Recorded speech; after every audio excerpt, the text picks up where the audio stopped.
able to do it without them. St. Jude Children's Research Hospital. Finding cures, saving children. Learn more at stjude.org. Welcome back to the Man of the Match with Alex Donno. You can reach out anytime on the Onside Sports Line, 888-441-4623. That's 888-441-4623.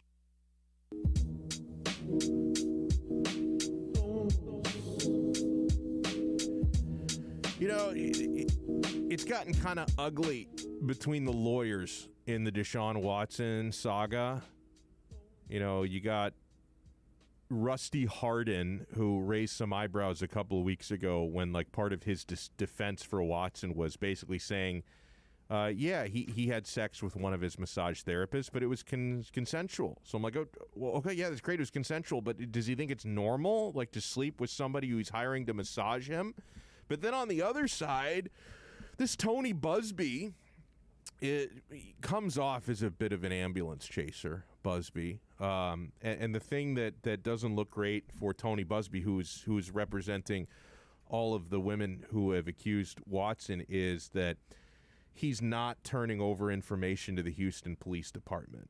Why not? I mean, if criminal acts allegedly were committed here, I don't understand why you wouldn't want to facilitate a criminal investigation. That doesn't make any sense. And it sounds like it has to do with Busby having a problem with the police chief in Houston. So I don't know what to do with this. And obviously I don't know what really happened, you know, in these massage sessions. You know, we're letting the process play out. There are a number of reasons why Deshaun Watson doesn't look good here. There are a number of reasons why the two lawyers on both sides don't look very good here. One thing I would love to understand with Deshaun Watson is, why do you need this many massage therapists? So he's got 24 that have accused him of sexual assault. 21 lawsuits have officially been filed. Now, according to Deshaun's lawyer, he's got signed statements from 18 other women who said that they massaged him and he was nothing but a perfect gentleman. So if there are 42 therapists that we know about over the past few years, are there hundreds? Why does he need this many massage therapists, and why is he finding them on Instagram? And I don't think some of the defenders that he has here are helping his case. Like, one of the first massage therapists, quote unquote, who came out to defend him was the lovely Lala. I actually recommend a Twitter follow to the lovely Lala, because she's going to post some nice provocative photos at lovely Lala, LAALAAA. Is where you find her. And I noticed that up until a few days ago, she didn't even have massage therapist in her bio. I think she added it after the fact. She's an Instagram model who apparently Deshaun Watson at some point hired to massage him, and she came out and said he was nothing but a perfect gentleman. But like, Alex, does this sound like she is a career professional massage therapist? Because last night the lovely Lala tweeted out, I'm going to censor this a little bit, but she wrote a tweet, "I need my P word sucked like a crab leg," she tweeted out. And that's somebody defending Deshaun Watson. Like, I mean, does that sound like a professional massage therapist to you? No. No. Absolutely not. I mean, maybe that's somebody you'd want to spend some time with, but I don't know if if I need to get my knots out for game day, I don't know if that's the first person I would call. Maybe for other reasons. So, I mean, there's definitely there's a lot more we need to know about the things that allegedly happened here. I just don't know if the lovely Lala, defending him is the best reference as a professional massage therapist. And the 18 others, like, how many are there? Has he been quote unquote massaged by 200 different women in the last 3 years? Like, the Houston Texans physiotherapist wasn't good enough for him. This is so weird. NFL owners are going to vote on eliminating overtime in the preseason. Please. Why do we need overtime in preseason games? It's so end them in a tie. Who cares? Nobody cares about the score of a preseason game. Mercifully, end them in a tie. In fact, I feel like in a preseason game, if you're down by 7 and you score a touchdown as time expires, I would purposely miss the extra point, just so I would avoid heading into overtime. I mean, it's so dumb. Like in a sport where we're trying to minimize, contact. Well, why do you need overtime in the preseason? I guess maybe some of the coaches could say, we wouldn't mind having overtime because it would give us a chance to clear out our bench a little bit more and evaluate some guys who are on the fringe of making the roster. But overtime is not something you really plan for anyway. It's just a waste of time to have overtime in the preseason. Honestly, before I saw this headline today and I read about it on ProFootballTalk.com, I had forgotten that there even is overtime in the preseason. So I'm sure it's happened, but I can't remember the last time I watched a preseason game in overtime. I probably would have flipped the channel if a preseason game got to overtime, to be quite honest with you. Oh, man. I want to get Alex Aguirre's take. The Foodie Friday conversation for today. If you have to eliminate one French fry shape forever, do you eliminate classic, crinkle, curly, or waffle? What do you eliminate out of those 4? Oh, man, you're putting me in a tough situation here. Like, I like them all. Like, run it by me again one more time. Classic, which I think would be like a McDonald's fry would be considered classic. Okay. Crinkle cut, which are like the Nathan's ones that look like little accordions. Curly fries or waffle fries. I'm going with crinkle. Same here. Yeah. Yeah, crinkle, got to go. Crinkle's got to go. Yeah. I didn't have to think about that one too much. After hearing it again, giving it a couple seconds, I was a crinkle. Yeah. Now, what's your go-to French fry dipping sauce? Because I like, if I can get a buffalo ranch, like where like there's like buffalo and ranch mixed together, and more places have that now. It's not like 10 years ago, it's like, oh, do you want ketchup or ketchup? Like, what are my choices here? Now you can get buffalo ranch and that's my go-to dipping sauce for fries. What do you go with? Like there's like this like chipotle like sauce type of thing. Like absolutely, yeah. I like a little kick to it, not too spicy. Yeah, but has a little kick to it. So like a good chipotle sauce would be nice. Chipotle sauce. I could put chipotle sauce on anything. It's so good. It is freaking good. Like the chipotle ranch. Or it's got a little creaminess to it. Yeah. That's a good choice. Also, it can go with a hamburger. It goes with fry. Yeah. A little chipotle aioli. Oh my God. I'm making myself so hungry. All right, we're going to do the crossover with Michael Christian when we come back before game night. Hey, over the last 30 years, South Florida fans have always been able to count on one radio show that gives you the brutal honesty you need. Orlando Alzagari and the Onside Zone daily from noon to 3 p.m. exclusively at OnsideRadio.com. The man of the match with South Florida's own Alex Donno. Weekdays 1 to 5 p.m. on the home for Inter Miami football. OnsideRadio.com. ADHD. It's the child who can't pay attention or sit still in school, right? The answer may be yes. Attention Deficit Hyperactivity Disorder, or ADHD, can be complicated and it can last a lifetime. Living with a condition can sometimes be a challenge. Welcome to OnsideRadio.com. Broadcasting from South Florida to the world. No station in South Florida provides more live and local sports talk. This is like rock and roll with no music. Follow us on social media at Onside Radio. What is dedication? The thing that drives me every day as a dad is Dariana. We call him Day for short. Every day he's hungry for something. Whether it's attention, affection, knowledge. And there's this huge responsibility in making sure that when he's no longer under my wing, that he's a good person. I think the advice I would give is you don't need to know all the answers.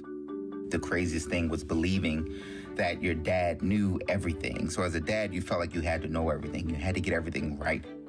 It's okay to make mistakes as long as it's coming from love. Then, it kind of starts to work itself out. I want him to be able to sit back one day and go, we worked together, we did a good job. That's dedication. Find out more at fatherhood.gov. Brought to you by the U.S. Department of Health and Human Services and the Ad Council.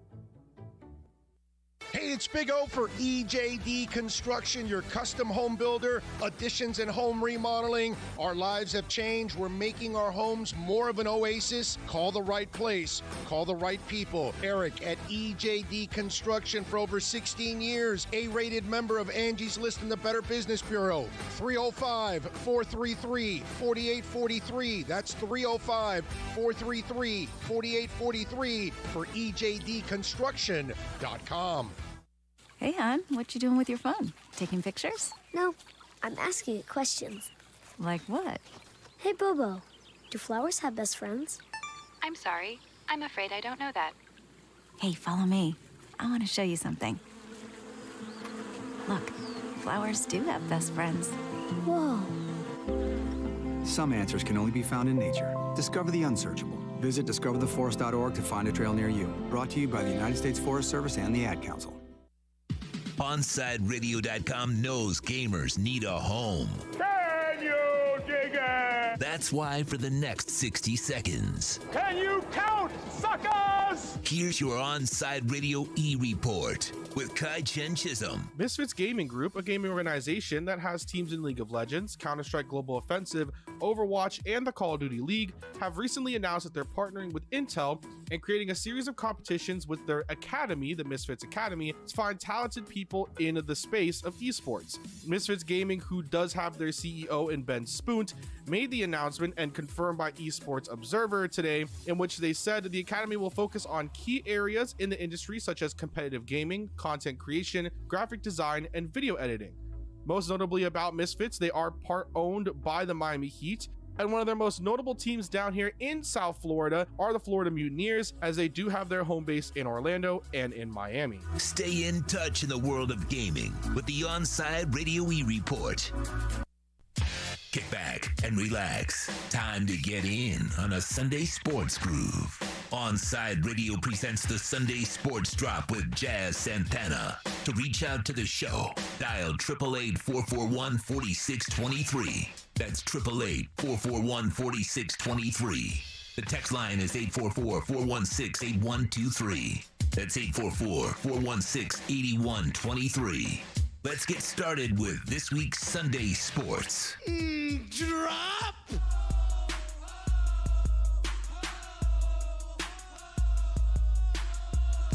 Good morning, Sunday morning. Happy Easter to everybody who does celebrate it. Happy Easter to you all. Back on the grind here today, this beautiful Sunday morning here on the beautiful fortress that is Inter Miami CF. I wasn't here last week, so I know you guys missed me last Sunday. I know Abel did. Abel was here all alone. No, I'm just kidding. But beautiful Sunday morning. Thank you guys for joining us today. I'm Jazz, at Jazz Santana on Twitter. Check us out on YouTube, on Twitch. We're all over the place, man. On-Site Radio here. We got a new, this nice little cover that covers the window. This is beautiful here, Abel. I didn't see it last week. I know you were here last week for it. This is nice, and it goes up and down and everything. A little high-tech action, huh? Yeah. I actually stayed the weekend 2 weeks ago and helped them install it. So I was here when they did it. It's real nice, man. I can't wait for you to see it when the sun really comes out. It definitely helps a lot. And good. I love the sign that is on there with the On-Side Radio mark on it. Yeah, it's pretty sweet. Great logo, yeah. It is pretty sweet. And by the way, I noticed something else too, man. What's that? You got that ice going on there. So I'm one of the very few. I don't see too many people buying ice. What do you mean? The drink. Oh, yeah. Actually, my wife hooked me up on these. Yeah. Oh man, those are fire. They really are. And no sugar. No sugar. No sugar. Tastes great. That's the biggest thing. If you guys want something that's no sugar, a little sparkling action, kind of tastes a little bit like soda. A little bit. Ooh, man, it's good stuff. I like the lemon lime one. Yeah, the lemon lime one is good. The original lemonade is pretty good. Yep. They got a couple that are really good, man. I don't know why we're getting on this little tangent here. Well, I drink it in the morning. It gets me started, man. The little perk me up. That's my version of my cafecito. Yeah, I don't drink coffee either anymore, man. I've cut coffee cut a lot of things from my diet. I've already lost 13 pounds, man, in 2 weeks. Good, man. That's great. I got to. I need to get on your diet. Got to get healthy. You know, you just have to, man. You want to be able to stick around for a while. You know what I mean? Oh yeah, times are changing, and we need to see it. You know it. We got a really good show today. Aside from that, we got a really good show today coming up. We take it back with Hot Talk with Brady Hawk. I miss doing this, man. I was out again. I was out last Sunday, so appreciate everybody holding it down. Hawk Talk with Brady Hawk is coming up after this, about 7:20 or so. And then in the second hour, we got some nice baseball's back, baby. Baseball's back. How many people are excited here? Like 4 in Miami? All right, that's fine. We'll take it. We're going to talk some Miami Marlins baseball with Christian Chase, who you can hear here on Saturday mornings with Deep Into the Count with Alex Aguirre also. So we'll talk a little bit to Christian, and then we'll talk Canes football, baby. Always talking Canes football here on the Sunday Sports Drop. We will bring on a good friend of mine, Mr. Paul Austria, who covers Miami Hurricanes for 5 Reasons Sports, and you can hear him on my show also every Thursday night on the YouTube show. Well, it's our show. It's the Six Rings Canes show. So some really cool stuff we got going on today. But I kind of want to start off with something that, obviously, if you guys have been living under a rock and didn't see it, the Miami Heat picked up a nice trade with the Houston Rockets for Victor Oladipo, who finally got his first shot at playing with the Miami Heat this past week. I think it was on Thursday was his first game. And listen, I think it's going to take some time for him to kind of develop and get his legs under him. He's been a little hurt this year, but I think that once he starts to mesh, you started seeing it last night. Another nice win last night by the Miami Heat, beating the Cleveland Cavaliers. Pretty much had that game in hand most of the night, which was nice to see. A little change of pace. And so they're starting to get into their winning ways again, which is nice. But again, they've got a tough schedule coming up, all right? They've got the Grizzlies, the Lakers, Trailblazers, the Suns, the very surprising but very good Suns, Denver Nuggets. So they got a tough schedule coming up, and the good thing is that they're all at home. So that's kind of nice. Just finished beating the Warriors. They've won 3 in a row. The Pacers, going back to, actually 4 in a row, excuse me. The Knicks, the Pacers, the Warriors, and then the Cavs last night. So that was nice. And then, of course, some other things going on around the league that could really help them kind of climb back up into the standings as well. So we'll talk a little bit about that with Brady. And, of course, this whole Deshaun Watson thing, man. We'll talk a little bit Deshaun Watson, what's going on with, all the allegations. And then, of course, all the other women that are now coming out and kind of sticking up for him also. It's just too much, man. It's too much. And I know you guys heard Alex Donno talking about it, and everybody here on the station talking about how this is just all over the place, especially with Busby and not wanting to give information. And it's I definitely want to talk about, what's going on with that. We'll talk a little Miami Dolphins football as well coming up this show. And, of course, Canes football. And like I said, man, the Heat, listen to me. Baseball's back, okay? We'll talk Kings football. We'll talk baseball. The Miami Marlins, you started to see the what we wanted to see now in Game 3. We finally got to see them in Game 3 kind of start to hit the baseball, for lack of a better expression. The first 2 games struggled with the bat a little bit, but you're starting to notice that this pitching is going to be really good. So I'm really excited to see the pitching for the Miami Marlins. I think that that's going to be important throughout the stretch, the whole entire season. You're going to see the Marlins have to, kind of battle through some of their hitting deficiencies, and they're going to be able to because I think that pitching is going to hold up. So we'll definitely talk a little bit about that also. On another note, I got to see a couple of really, really good shows. Well, I don't want to say really, really good shows, but one movie and another documentary. Abel, have you seen King Kong versus Godzilla? Because I don't want to ruin it for you, man. Have you seen it yet? Actually, no, I haven't, but you can go ahead and talk about it. It's not a big thing. But I did see the other stuff that we talked about the last time you were here, and I finished it, which was Wanda and what was the other assignment you gave me? WandaVision. WandaVision. And it was a movie. I can't remember. But I did see it. Okay, I good. did see it. Oh, Coming to America? Did you find it? Yes, that was it. That was it. What'd you think? What'd you think?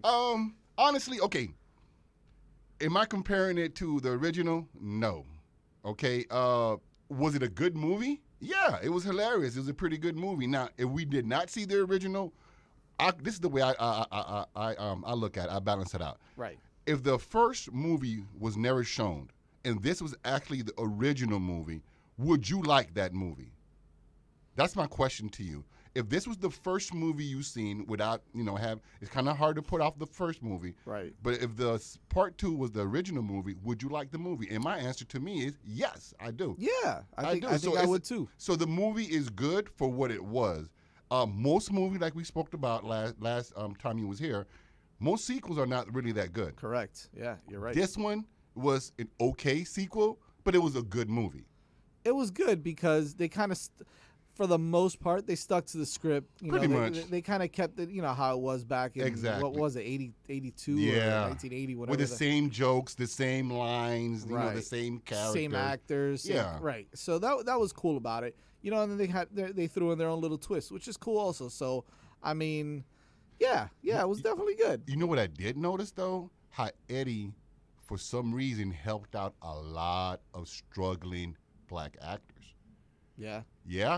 I've seen a lot of actors on there that I have not seen in a long, long time. Well, when's the last time we saw Arsenio Hall do Right. anything? Well, what about Wesley Snipes? Wesley Snipes. This guy's been making nothing but toilet bowl movies lately. I don't even know he was making any other Yeah, movies. he made, the last one that I seen was something called Gallows or some crap like that, where he was a space cowboy. Oh, boy. Oh, yeah. Yeah. It was one of those things. Yeah, so... Well, overall, just to answer your question, I really did like the movie. And WandaVision definitely got better. I can't wait for season 2. Exactly. Yes, it threw me off at the beginning, but it definitely got better. Can't wait for season 2. So thank you for the assignment. Well, I'm hoping that season 2, like Disney's in a little bit of turmoil right now with everything that's going on with Kathleen Kennedy and blah blah blah and the whole Mandalorian. So there's a lot of crap going on over there, and I hope they figure it out. Back up. What's going on with the Mandalorian? So obviously when they let go of Gina Carano, nobody kind of knew why. First of all, why they let her go. She made some comments on Twitter. Some, a lot of people call it anti-Semitic and Semitic and all this. I mean, look, I don't want to be the guy that's not sensitive to issues and stuff like that. Okay. But at some point, when you have an agenda, and I'm talking about some people for Disney, when you have an agenda and anybody says anything that doesn't go with what you're thinking. Go with what you're thinking, exactly. Right. Not necessarily what Disney's thinking, but what that certain person who runs those type of shows is thinking. Mm-hmm. And then you got a problem on your hands over there as well. And you saw a lot of people start to cancel their Disney Plus subscriptions because they let go of Gina Carano, who's not going to be part of the Mandalorian anymore. Gina Carano is the big strong woman, right? She's the sheriff or whatever. Really? Yeah. They let her go. So I don't know if you know. Do you know who she is? No, I just know her from the Mandalorian. She's the big, strong woman. Yeah, she's a former MMA. Oh, that's fighter. right. That's right. Yes. Yeah. So I mean, and then she got into acting. She retired from fighting, and she was pretty good. She followed China. Tough. She was tough. Yeah, she was tough. But wow, they let her go, huh? They let her go, and I thought that she, played a perfect role. That was a pretty good role for her. Did. So. It's kind of tough, man. It's kind of tough to see those things, and we'll see if they get it together because now they got to replace her in the Mandalorian, and it's gonna be kind of weird. It's kind of like seeing a completely different actor. It's kind of like seeing what's her name? Oh man, I can't remember her name now. The aunt in Fresh Prince of Bel-Air when they replaced her. Yes. I forgot her name now. Viv. Viv. It's like when they replaced Aunt Viv at the beginning. You're with like the dark skinned lady and the older light skinned lady. And you're like, wait. And I like Aunt Viv. Yeah. You know what I mean? So it's gonna be kind of weird. Did they even try to kill her off in the Mandalorian? No way. They just finish the season, and hey, you're not coming back. Yeah, exactly. Wow, man. Well, pretty much. I mean, it was after the season. Yeah, after the season ended, she made some comments on Twitter about some people being too sensitive or being too, about certain issues or whatever. And then, obviously, it didn't fall in line with, certain things. But anyways, what I did see was right before we go to break, I saw King Kong versus Godzilla. It was okay. It was good. Action-packed, right? That's what we want to see in those movies. Action-packed movies. King Kong versus Godzilla. That was great. And I saw Seaspiracy. So if you ever see Seaspiracy, and I'm going to talk about this with Paul also in the second hour when we talk Kings football. What the hell else do you eat? I don't get it. Anyways, Onsite Radio continues to grow. To make your life easy, you can now find, I don't know if you heard that. To make your life easy, you can now find your favorite sports station by downloading the radio.net app. Download the free app and listen to your favorite onsiteradio.com host or catch a great Inter Miami CF game. Go to the App Store, download radio.net, and search Onsite Radio, the home for South Florida sports fans.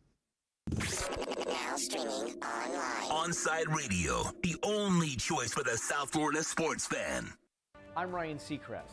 First responders are people who stand for a greater purpose. They will be there for you when nobody else is, to help you, your family, your community. This is their selfless promise. This is their sworn duty to protect, to serve, to help. They put themselves in harm's way for us. They come to the rescue at times when we need them most. First responders are making enormous personal sacrifices to keep showing up for us and fighting the good fight. Nearly 70% of all firefighters are volunteers. That means when they get injured or quarantined, they may not have a way to pay their rent or keep their family safe and fed. No matter who you are or where you live, when you call 911 and ask for help, first responders show up.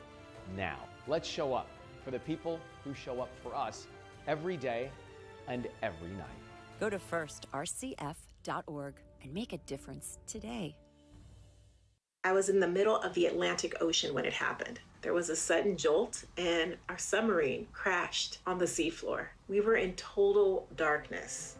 That's Dr. Dejana Figueroa, a marine biologist and STEM teacher, talking about a deep sea dive she'll never forget. It's funny, when I was a kid, I was afraid of the ocean, and there I was, 2 miles below the surface. But as a scientist, you prepare for that. Using our training and a little creativity, we fixed the sub and finished our experiments. The dive was just too important. Every dive gives us glimpses at things few people ever get to see. Glowing creatures, fiery undersea volcanoes. When we got back to the surface, I kissed the ground and called my mom, of course. But you know what? I wouldn't trade that dive for anything. Dr. Figueroa uses her passion for STEM to discover new things and make the world a better place. She can STEM, so can you. Check out She Can STEM for more stories and inspiration. A message from the Ad Council. You can now watch Onside Radio daily by subscribing to our YouTube and Twitch channels. Search Onside Radio, log on, subscribe, rate, and review Onside Radio on YouTube and Twitch. See why Alex Donno is very superstitious during Inter Milan matches. OnsideRadio.com, South Florida's home for real sports talk. He has an overbite that makes him look like a cartoon character, a slightly crooked eye, and an uncommonly wrinkly neck. In the right light, he can look a little like a garden gnome, and he'll wear a bow tie just because. Sure, you might call him a little quirky, but that's exactly what makes him so perfect. Tuna is a 3-year-old Chihuahua Dachshund mix with more than 700,000 followers on Instagram, and it all started because he was adopted. You can't buy a best friend like Tuna, but you can adopt one. Help us save them all at bestfriends.org. I'm 54, so basically, it's too late to start saving for retirement, right? Not right. Starting to save, even in your 50s, can really make a difference. Well, right now, saving seems hard to wrap my head around. Plus, with the way this year's been going...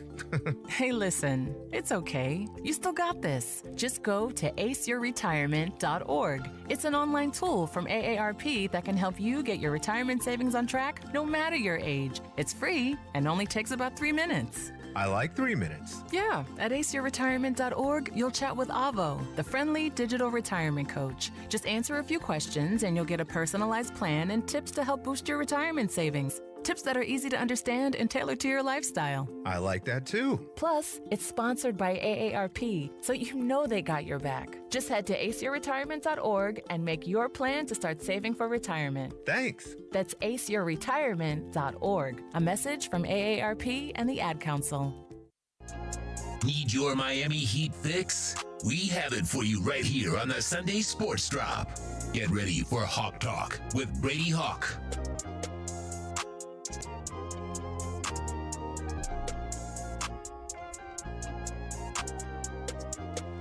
Welcome back. Sunday Sports Drop on this beautiful Sunday morning. You can follow us, by the way. Give us a call if you have any questions or if you just want to talk some smack. It's 888-441-4623. Text line is 844-416-8123. Join now live. My boy Brady Hawk here, back on with Hawk Talk. What's going on, Brady? Good morning. Did Brady get lost on us? Yeah, Brady there. Brady accidentally hung up the phone. Let me try to get him back for you. I can't believe him. That's unacceptable. That's all right. I'm going to get him back for you. All right. As we try to get Brady back on the call right now. Hey, listen, before we get to that, every team in South Florida won last night, man. The Miami Heat won. The Florida Panthers won. The Marlins won. Who am I missing? I'm missing someone. Am I? Am I even missing anyone? I don't know if I'm missing anyone. But everybody won last night in South Florida. That was kind of nice to see, you know. Panthers, we don't talk about the Panthers enough, and we don't give them enough credit. But right now they're down Aaron Ekblad. They're down Barkov. They're down just a whole bunch of people, man. Hornquist, and they're still doing it, still scoring at a record pace. I mean, we're talking about they won 5-2 last night. I mean, you know, down so many guys. Bob is starting to get his groove back, and he's starting to play really good in front of the net, which is kind of nice. Driedger is still playing well as well. That's an exciting team, man. People need to start looking at Florida Panthers a little bit more and giving them some credit. Are we good with Brady? All right, here we go. Brady, what's going on? Good morning, buddy. There we go. Brady. Good morning. How you doing? How you doing, my friend? Good to have you on. Doing good. Brady Hawk here joining us from the 5 Reasons Sports Network, covers Miami Heat as good as anybody in town. Anyways, man, we missed you last week. I know we got a lot to cover. Obviously, we really didn't even scratch the surface with Victor Oladipo yet, as he gets traded over to the Miami Heat. And obviously, we're starting to see him now. I mean, he's inserted into the starting lineup. Obviously, not scoring at the rate yet, but we're only 2 games in the Oladipo era. Talk to me a little bit about, if you're excited with that move and what that kind of means for the Miami Heat going forward, and what his minutes and points are going to look like probably going forward as soon as he starts to get more acclimated with this team. Yeah, well, for one, I think the one issue offensively was that they missed that second attacker. I feel like I went over that so many times next to Jimmy Butler, and they got that with Victor Oladipo. Looking at the trade, they didn't give up much to get him. It's a low risk and high reward type of thing. Yeah, you mentioned, the scoring hasn't looked great up to this point, but he seems pretty confident that it will come around, and I'm pretty confident as well. He's getting good looks. Even if you noticed in the first game, he had wide open curl mid-ranges. He was just missing them. He got to the basket a bunch of times. Last night, he maybe didn't get a couple foul calls, and shots from the outside weren't dropping, but I think that'll come. And hey, both games ended in a win, so I think you're seeing what he's capable of doing on the defensive end, that they're able to just get games in the mud. And that's just the Miami Heat way. They like to win games that way because they rely so heavily on defense. What they're able to do with this switching now, with inserting Trevor Ariza at the 4 and Victor Oladipo up there, it helps, I think, Bam Adebayo more than anybody, that he doesn't have to worry as much about, switching here, worrying about the backside constantly. So I think this Victor Oladipo pickup is going to be, good once the offense turns around. But even right now when the offense isn't clicking, it's pretty effective. Well, here's the thing. You just mentioned it because I was going to get to him right now. Also is just kind of going back to the defensive side of the ball. I mean, you probably have one of the best defensive lineups out there in the league right now with Ariza and Bam and Jimmy and Oladipo and, whatever. Insert Duncan Robinson, whatever, whoever it is, that's fine. But, I mean, that's a pretty stout defense right there. And now you're starting to see Ariza's offensive game come around a little bit, right? And I know you wrote about this last night as well. And what is he doing anything different? What's going on, and how has he been able to kind of turn it on and start to play a little bit better offensively as well? Yeah, he's the prototypical 3-and-D guy. So I think we've all just been waiting for the 3 to kind of kick in. I think it's just natural that when you don't play for over a year, you got to at least get 3 or 4 games in you before, your legs start clicking, because nothing is like NBA game, type of speed. So I think we're seeing that now. I think that's what Victor Oladipo is going through at the moment as well, that he's going to go through that, Trevor Ariza type phase where you're going to go through 3 or 4 games where, shots may not drop. And then you're going to have a game like Ariza had last night where, shots are dropping. And all it needs is one game, because I feel like that's kind of what tips it off and gets you rolling. Once Trevor, I mentioned before, once he gets these shots to drop, he's exactly what they've missed at that 4. Spo always trusts these small 4s who can switch next to Bam come playoff time, but looks like they're going to go for it a lot longer in the regular season. They're not going to switch anything up. And I think that's, a pretty smart thing to do with the way they are in the East right now. So, yeah, I definitely think that it's great for him to be in that type of spot. I mentioned the switching, how much it helps these guys. I think he could actually be the guy that helps guards the team's best, guard on most nights. Even though they have Victor Oladipo, Trevor Ariza is better on smaller guys on the perimeter probably than anybody on this team. So it'll be interesting to see how they utilize him. Well, I think it's his length also, right? I mean, being he's about right. 6'8" or so. So, I mean, his length is definitely going to help there. But, I mean, not only him, I mean, the rotation has been a little bit different. And I know we really didn't go after a big guy, a big man, like, Andre Drummond obviously went to the Lakers, and Aldridge kind of spurned us per se and signed with the Nets because apparently they have a 40-man roster over there now, in Brooklyn also. But I think that people forget or don't realize that Bielisa is a big dude, right? And he kind of spreads the floor a little bit because of his perimeter shooting and him being able to play, outside as well.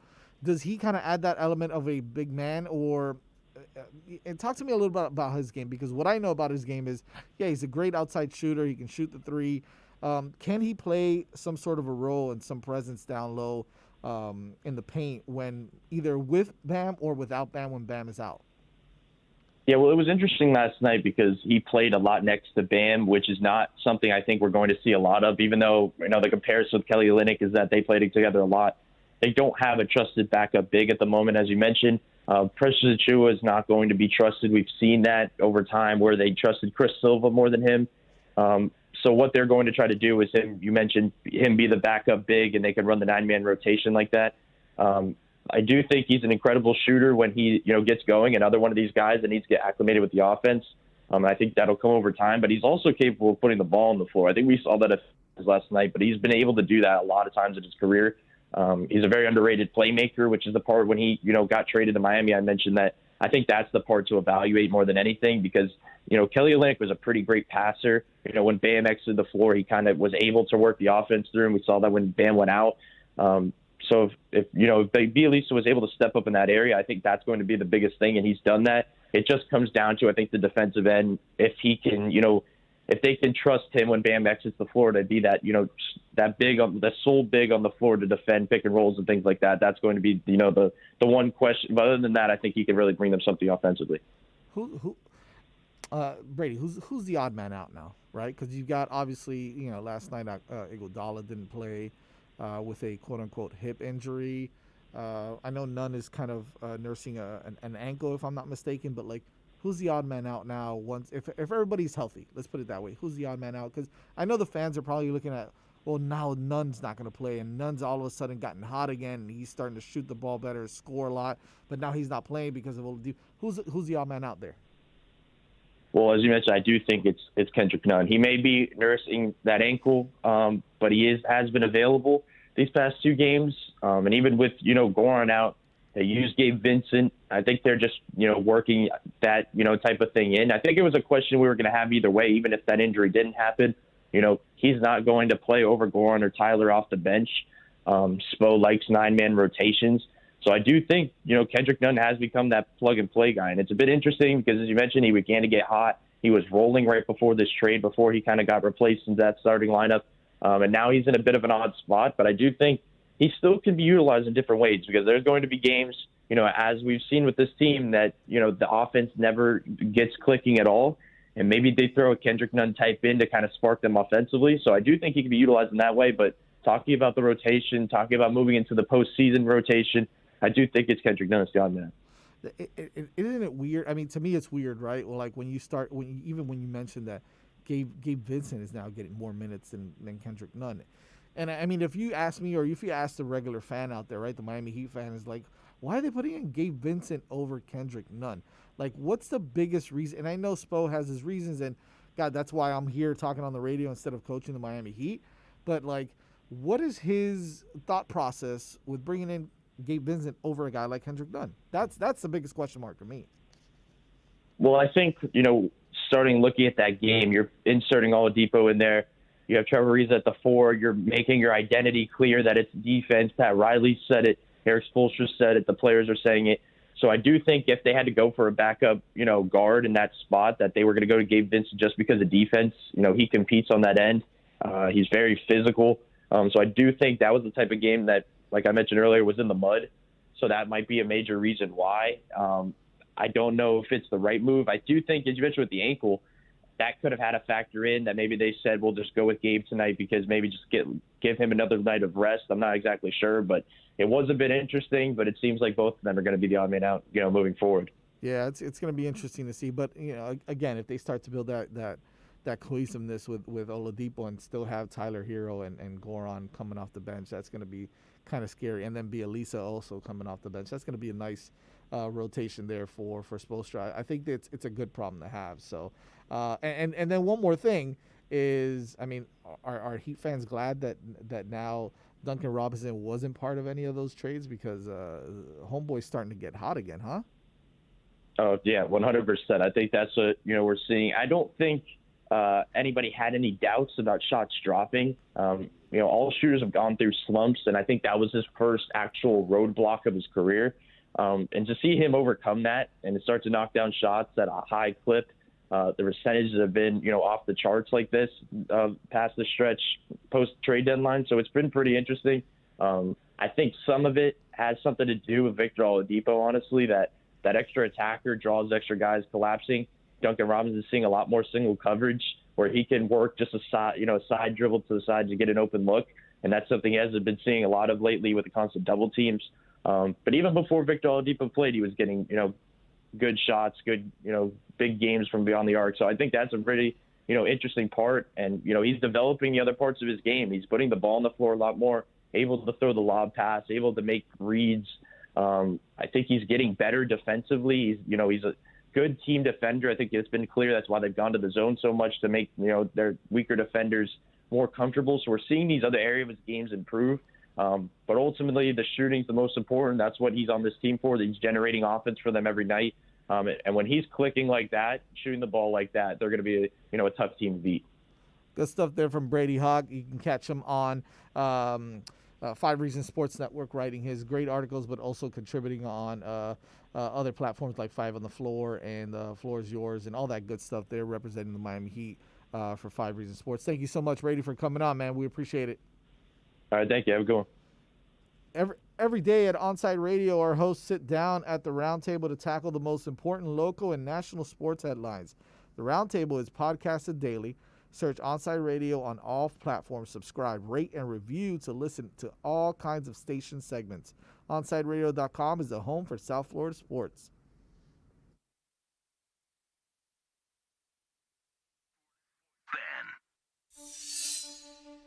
There are those who dedicate themselves to a sense of honor, to a life of courage, and a commitment to something greater than themselves. They have always defended this nation and each other. They still do. The few, the proud, the Marines. With Make-A-Wish, the impossible becomes possible. A girl battling cancer can become a race car driver battling the course. The boy showing all the nurses his fire trucks can take the helm of a real one. Wishes can give kids with critical illnesses the strength to keep fighting, get better, and grow up. Where there's a wish, there's a way. Wishes need you. Visit Make-A-Wish at wish.org. ADHD. It's the child who can't pay attention or sit still in school, right? The answer may be yes. Attention Deficit Hyperactivity Disorder, or ADHD, can be complicated and it can last a lifetime. Living with a condition can sometimes be a challenge. It may take years to accept a formal diagnosis, and it's not always easy to find the right treatment plan. Did you know that up to 75% of children and adolescents with ADHD have at least one additional mental health condition that also requires a comprehensive approach to treatment? ADHD guidelines were recently updated to reflect the need to screen for associated disorders. Be sure to talk with your child's doctor about proper screening and visit moretoadhd.com for additional information. That's moretoadhd.com. This message has been brought to you in partnership with ADA, ACO, and CHAD. If you missed 4th and 20 with Toast and Marsh, you missed. And the top trait they're looking for in a partner is someone that can cook better than them. Wow. Yeah. How are you at cooking? I'm okay. I cook all my stuff.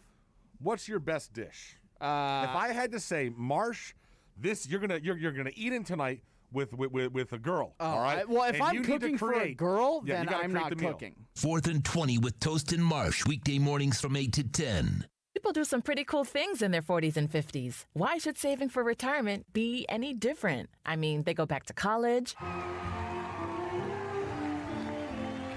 learn new instruments, start skateboarding. Whoa! Okay, maybe that one's not for everybody, but saving for retirement is. With aceyourretirement.org, you can get on track with your retirement savings no matter your age. Just have a 3-minute chat with Avo, the friendly digital retirement coach from AARP. You'll get personalized recommendations based on your input that are easy to understand and work with your lifestyle. It's quick, easy, and free. Plus, it's sponsored by AARP, so you know they got your back. Gnarly move, Dad. Thanks, sweetie. So wherever you are in your retirement savings journey, head to aceyourretirement.org and start chatting with Avo today. That's aceyourretirement.org. A message from AARP and the Ad Council. Big O for M&S Air Conditioning. You know, air quality in your home and business is more important than ever. That's why you've got to call M&S Air Conditioning and let them install a high-efficiency polarized air filter in your AC unit. Folks, it attracts, captures, and destroys biological contaminants to improve your air quality. With stellar customer service, answering your call from 7:30 a.m. till 9 o'clock p.m. For more info on high-efficiency air filters and their preventative maintenance plans, visit M&S Air Conditioning at ac-florida.com. Every 2 minutes, a woman in the U.S. is diagnosed with breast cancer. And in that split second, her life changes forever. The toll of breast cancer is great. The need to support those who are battling the disease today is even greater. We're fighting alongside patients because we know one moment can change a lifetime. United by hope, we can end breast cancer. Join our fight. Save lives. Welcome back to Sunday Sports Drop. To reach out to Jazz, dial 888-441-4623. That's 888-441-4623. Back to the Sunday Sports Drop. In that case, no more pussyfooting around. Come, let's fight.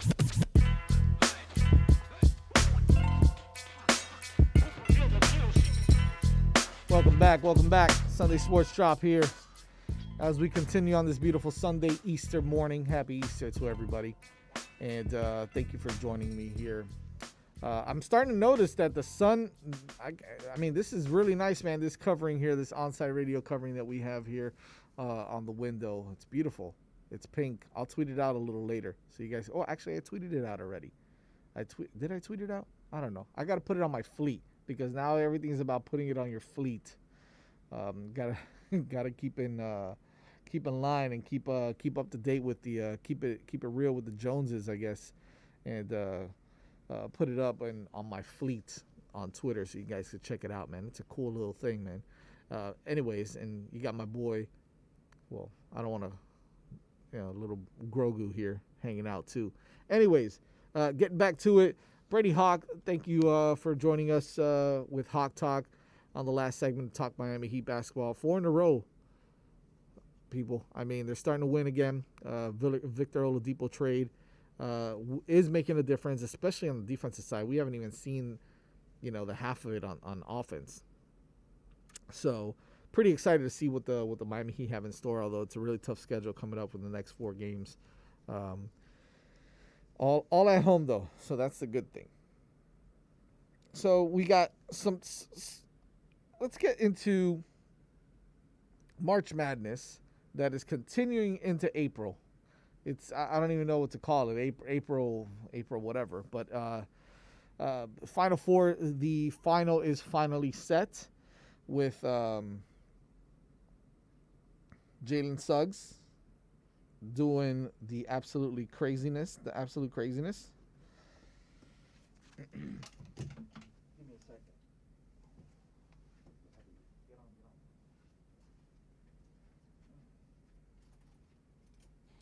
Well, you guys are going to have to excuse Jazz for a second.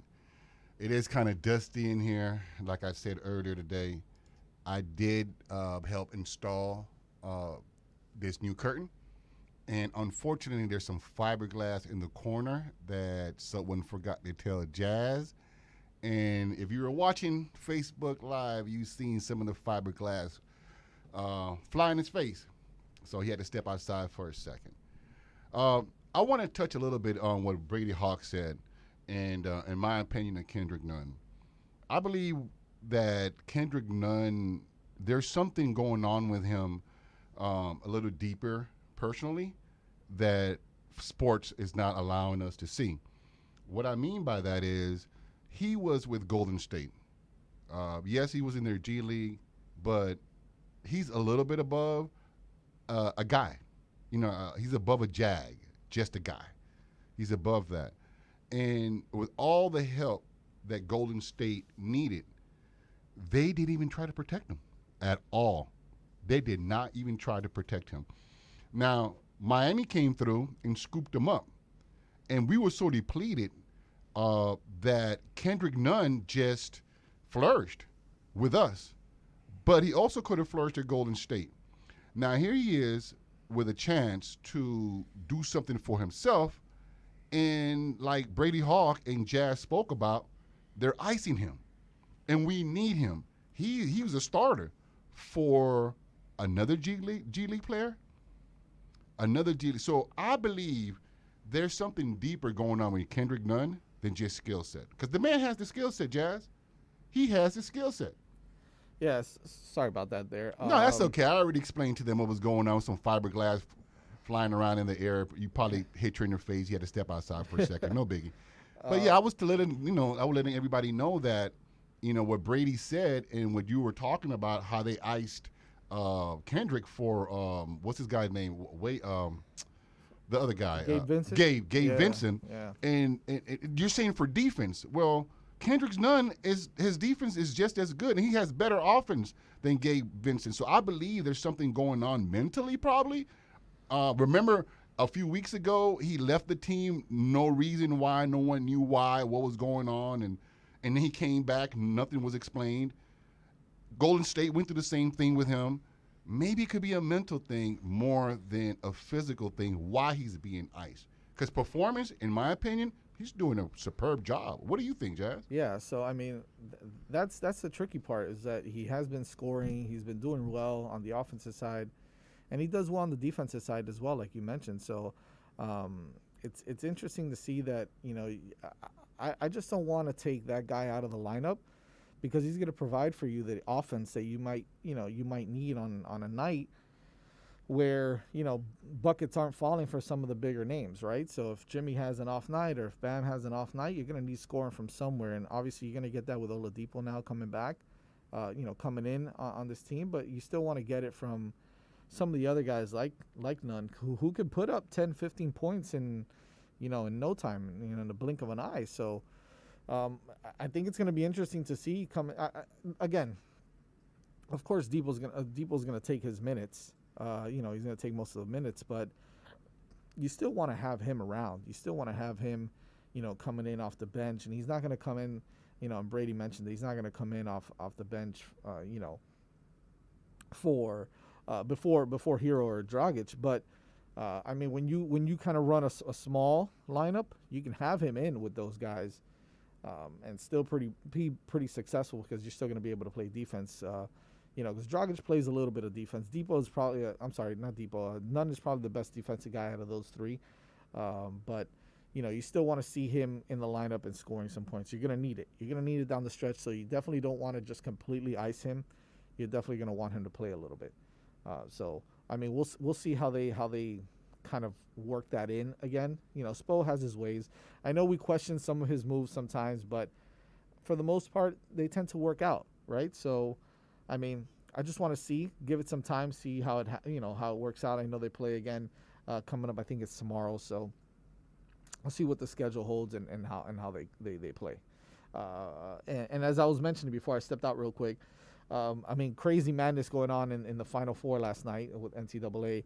I happened to tune in with a minute left in the UCLA Gonzaga game, which is all I needed to see to make me go wild in the middle of the night there, screaming in my bedroom after I saw the shot. So obviously UCLA down by 5 with like a minute left, drains a three-pointer, comes back, gets a stop, gets a rebound. Their best player, I think, Juzanga, whatever his name is, kid's a stud, drives through the middle of the hole, puts one up and gets his own rebound, lays it up. 3.3 seconds left on the clock. These people didn't even take a timeout. Gonzaga tied the game. UCLA ties the game at 90. Gonzaga gets the ball with 3 seconds left, takes it down to about halfway between half court and the three-point line. And Jalen Suggs, who, by the way, was recruited highly as a top quarterback in high school. He had offers from like Ohio State and all these big-name schools. He is one of the top players for Gonzaga. Drains that shot, a three-pointer, and it hits the bank. Like, he hits the bank and everything. He banks it in with no time left, with zero seconds left in the clock, and that's how the game ended with 3 seconds left. That was absolutely incredibly amazing. Anyways, when we come back, we'll talk a little bit more about this March Madness, but we'll also get into a couple of other things like the Deshaun Watson Madness as well. So we'll definitely want to check that out. Saturdays at 8 a.m., baseball fans can go deep into the count with Alex Aguirre and Christian Chase. Catch the show that talks Marlins and all the big stories in the major leagues. Every Saturday at 8 a.m., Seam Heads have a new home. Listen to Deep Into the Count exclusively at OnsideRadio.com. Onside Radio, the only choice for the South Florida sports fan. I'm Ryan Seacrest. When you call 911 and ask for help, first responders show up. Now, let's show up for the people who show up for us every day and every night. Go to firstrcf.org to learn more. He was the heart of your family, and he taught you our history. He helped you fix your first flat. He was the best backyard DJ around, and every time he'd tell a story, he'd own the room. But now more than ever, he may feel alone. Today, older adults and their loved ones are struggling to connect, in a time when connection has never been more important. But there is something we can do. Embrace our older loved ones through StoryCorps Connect. With StoryCorps Connect, you can honor seniors remotely with an interview about their life. Every interview will be archived at the Library of Congress, becoming part of American history, so that years from now, future generations can listen in. All right, Grandpa, what's one piece of advice you have for me? Just 3 words, sweetheart. Live with courage. The man that had the best stories still has plenty of stories to tell. So connect virtually and share the conversation of a lifetime at StoryCorpsConnect.org/AARP. Connect, honor, share. StoryCorps Connect. A message from AARP, StoryCorps, and the Ad Council. To protect his home and family from disaster, Steve used courage, wisdom, and his camera phone. That should do it. Way to go, Steve! By simply taking digital pictures of his family's important documents, Steve can always have them stored safely online, no matter when disaster strikes. Learn other simple ways to protect your home and family before a natural disaster at ready.gov. That's ready.gov. A message from FEMA and the Ad Council. If you missed Man of the Match with Alex Donno, you missed. And this happens in a lot of food polls, right? When I put out a food discussion and I claim that one thing is better than the other, the people who are the fans of the thing that I don't like as much will always say, oh, you've never had my abuelita's tres leches. Well, no crap. I don't know your grandma. She's never invited me. I hate that argument. It's like, oh, wait, you think tiramisu is better? You've never had my abuelita's homemade tres leches. Well, until she invites me over, bro, how am I supposed to try? You've clearly never been to Florence where they have great tiramisu, so don't give me your crap. You've never had my nonna's tiramisu. Yeah, I haven't. And you'll never have it. She's dead. Oh, God. You'll never have it. I really wanted to. You're SOL. She didn't save the recipe. It died with her. Oh, no. Man of the Match with Alex Donno on South Florida's home for sports talk, OnSideRadio.com. Parents, we know we can't protect our kids from everything. Eventually, they're going to bump their heads or scrape their knees. But we can protect them from 6 types of cancer. HPV, or human papillomavirus, is a common preventable virus that can cause cancer later in life. The HPV vaccine prevents human papillomavirus and all the cancers it can cause. The American Cancer Society recommends getting your sons and daughters the HPV vaccine starting at age 9 to protect them later in life. On the battlefield, there's a saying America's military men and women live by. Never leave a fallen warrior behind, ever. Off the battlefield, Wounded Warrior Project operates with the same goal. Wounded Warrior Project was created to help our men and women returning home with the scars of war, whether those scars are physical or mental. Wounded Warrior Project. We never leave a fallen warrior behind, ever. Learn more about what we do at woundedwarriorproject.org. I'm 54, so basically, it's too late to start saving for retirement, right? Not right. Starting to save, even in your 50s, can really make a difference. Well, right now, saving seems hard to wrap my head around. Plus, with the way this year's been going...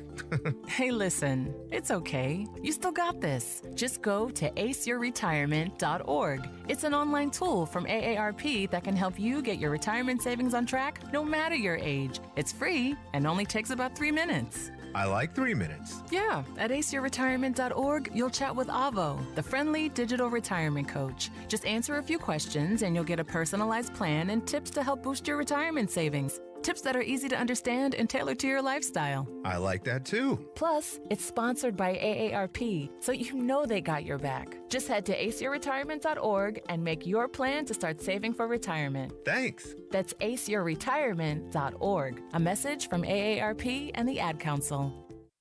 These are unprecedented times. Challenging how the YMCA works to strengthen community as we have for nearly 170 years. But we've always found ways to help people and communities in times of crisis. Right now, Ys across the country are providing emergency childcare, shelter, food programs, and outreach to seniors. But we can't do it alone.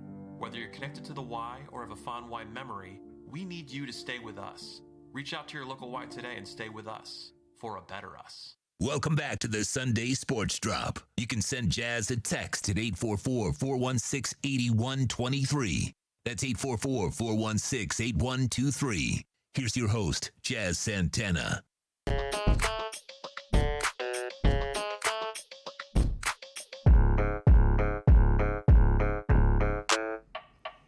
Welcome back, everybody.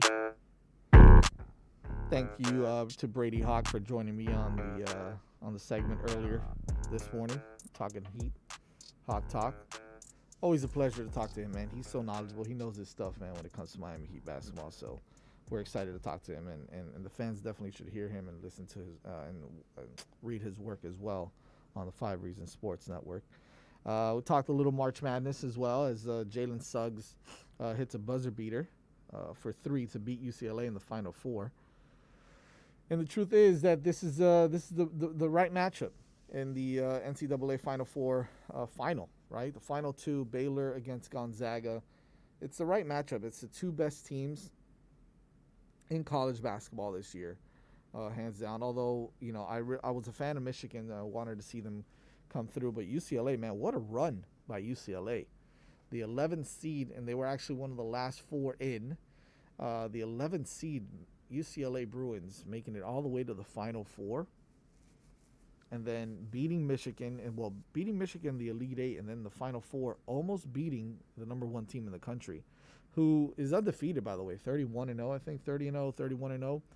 I mean, that was kind of crazy what happened last night. So Baylor defeats Houston easily, right? They beat Houston easily by about 19 points or so, or whatever, 20 points.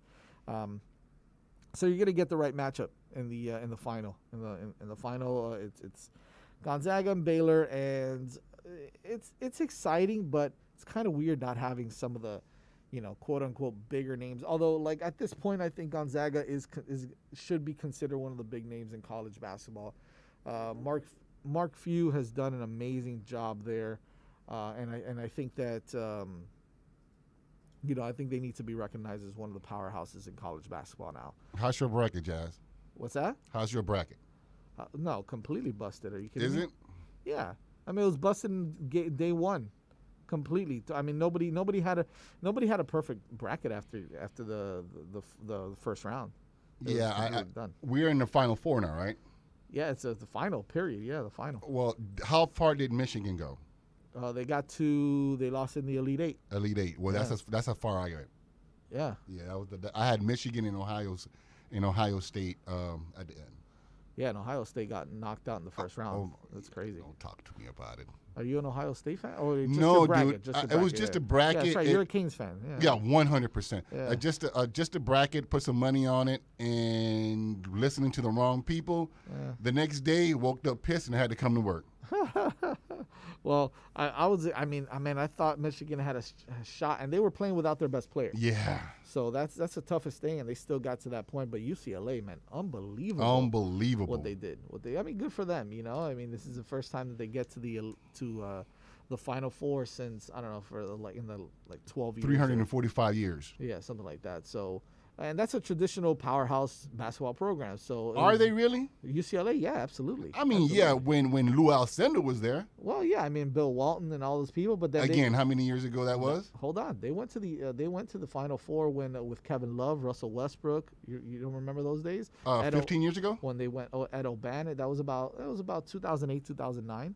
It's still a strong basketball program. It's a strong one. It's a strong one. But I believe we're living in the past when it comes to historical basketball. We name these named colleges that we're so used to naming, and we forget. Even my own team, like for example, Miami. When it comes to football, we think of Miami as humongous, machine. But today, UCLA and Miami are not doing what they used to do and how they got their name. I don't think they're that powerful anymore. No, but they still have clout and still big. They have a name. Yeah, big time players still go. I mean, Juzanga is a big time player. Yeah, in college they have basketball, a name. So they're still going to get their players. UCLA is still going to be. You watch out for them next year. They might be better next year now that they. For recruiting purposes, this is great for them. This is great for them for recruiting purposes. When you say watch out for them next year, do you mean like with a team that's coming back or the people that just recruited? Yeah, a team that's coming back, and I'm sure the recruits as well. I mean, they always recruit well. If you look at their recruiting history, it's a lot of it has been also is player development and coaching, man. People don't realize that, the way that they got coached and the way that they developed some of their players didn't always pan out. And basketball's tough, man. Basketball's tough to win year in and year out. Even look at Duke and Kentucky and North Carolina. Completely down this year, right? Duke and Kentucky didn't even make the tournament. North Carolina got knocked out in the second round. So, it's tough to be consistent. Those guys are still powerhouses. But like I said, we need to start talking about Gonzaga as a powerhouse in college basketball because they've been around for a while. Mark Few's done a great job. So. Well, when we come back, we'll talk a little bit with Christian Chase about the Miami Marlins as baseball is back. So we'll definitely talk a little bit about that. Saturday mornings at 9 a.m., Sean Stanley hosts the Squared Circle Digest. Now, wrestling fans have a place to call home as Sean covers the very colorful world of wrestling. Tune in every Saturday from 9 to 10 a.m. on the home for sports fans worldwide, OnSideRadio.com. You're listening to the flagship station of Inter Miami CF, OnSideRadio.com. Follow us on social media at OnSide Radio. Every 2 minutes, a woman in the U.S. is diagnosed with breast cancer. And in that split-second moment in time, her life changes forever. The toll of breast cancer is great. The need to support those who are battling the disease today is even greater. And that's why when others look away, Susan G. Komen leans in. We're fighting alongside patients because we know one moment can change a lifetime. Fighting breast cancer takes funding for research to discover the next new treatment, providing access to quality and affordable health care, and people willing to take action by raising funds and raising their voice to advocate for others. United by hope, we can end breast cancer. Join our fight. Save lives.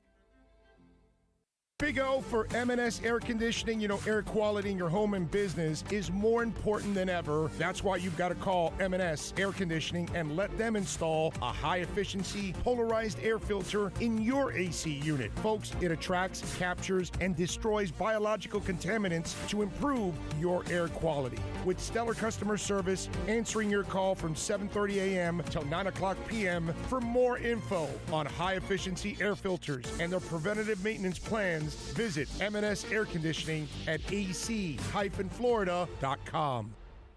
Hey, hon, what you doing with your phone? Taking pictures? No, I'm asking it questions. Like what? Hey, Bobo, do flowers have best friends? I'm sorry. I'm afraid I don't know that. Hey, follow me. I want to show you something. Look, flowers do have best friends. Whoa. Some answers can only be found in nature. Discover the unsearchable. Visit discovertheforest.org to find a trail near you. Brought to you by the United States Forest Service and the Ad Council.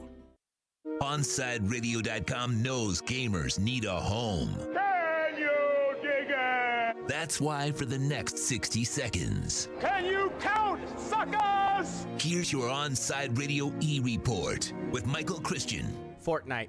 Once the world's top video game has once again alienated their player base, this time banning all wagers. Wagers were when two or more Fortnite players play each other for money. Essentially, if it was a 1v1 or a 2v2, you would jump into a duos or quads match and the individual or team with the highest kill count would win the prize pool. This is common in Fortnite and is often used by many of the top streamers to not only keep their audience engaged, but also to help keep them motivated playing the game when tournaments aren't happening. Epic has now banned all forms of wagers and has even sent personal emails to top streamers warning them they will be banned if they are caught engaging in said wagers.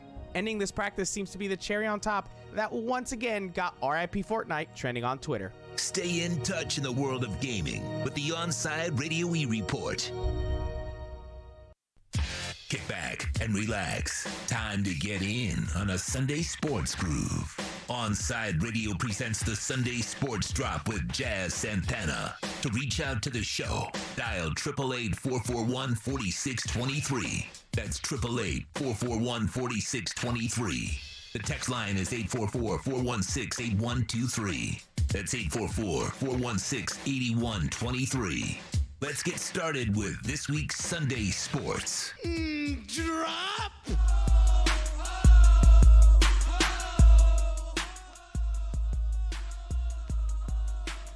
Back again here on the Sunday Sports Drop. It's a beautiful Sunday morning. This is the second hour here as we start off the 8 o'clock hour here at Inter Miami CF Stadium. Joined live by my friend here who covers the Miami Marlins as well as anybody in the area, even though he's not even in the area. That's even the more impressive part about all of this.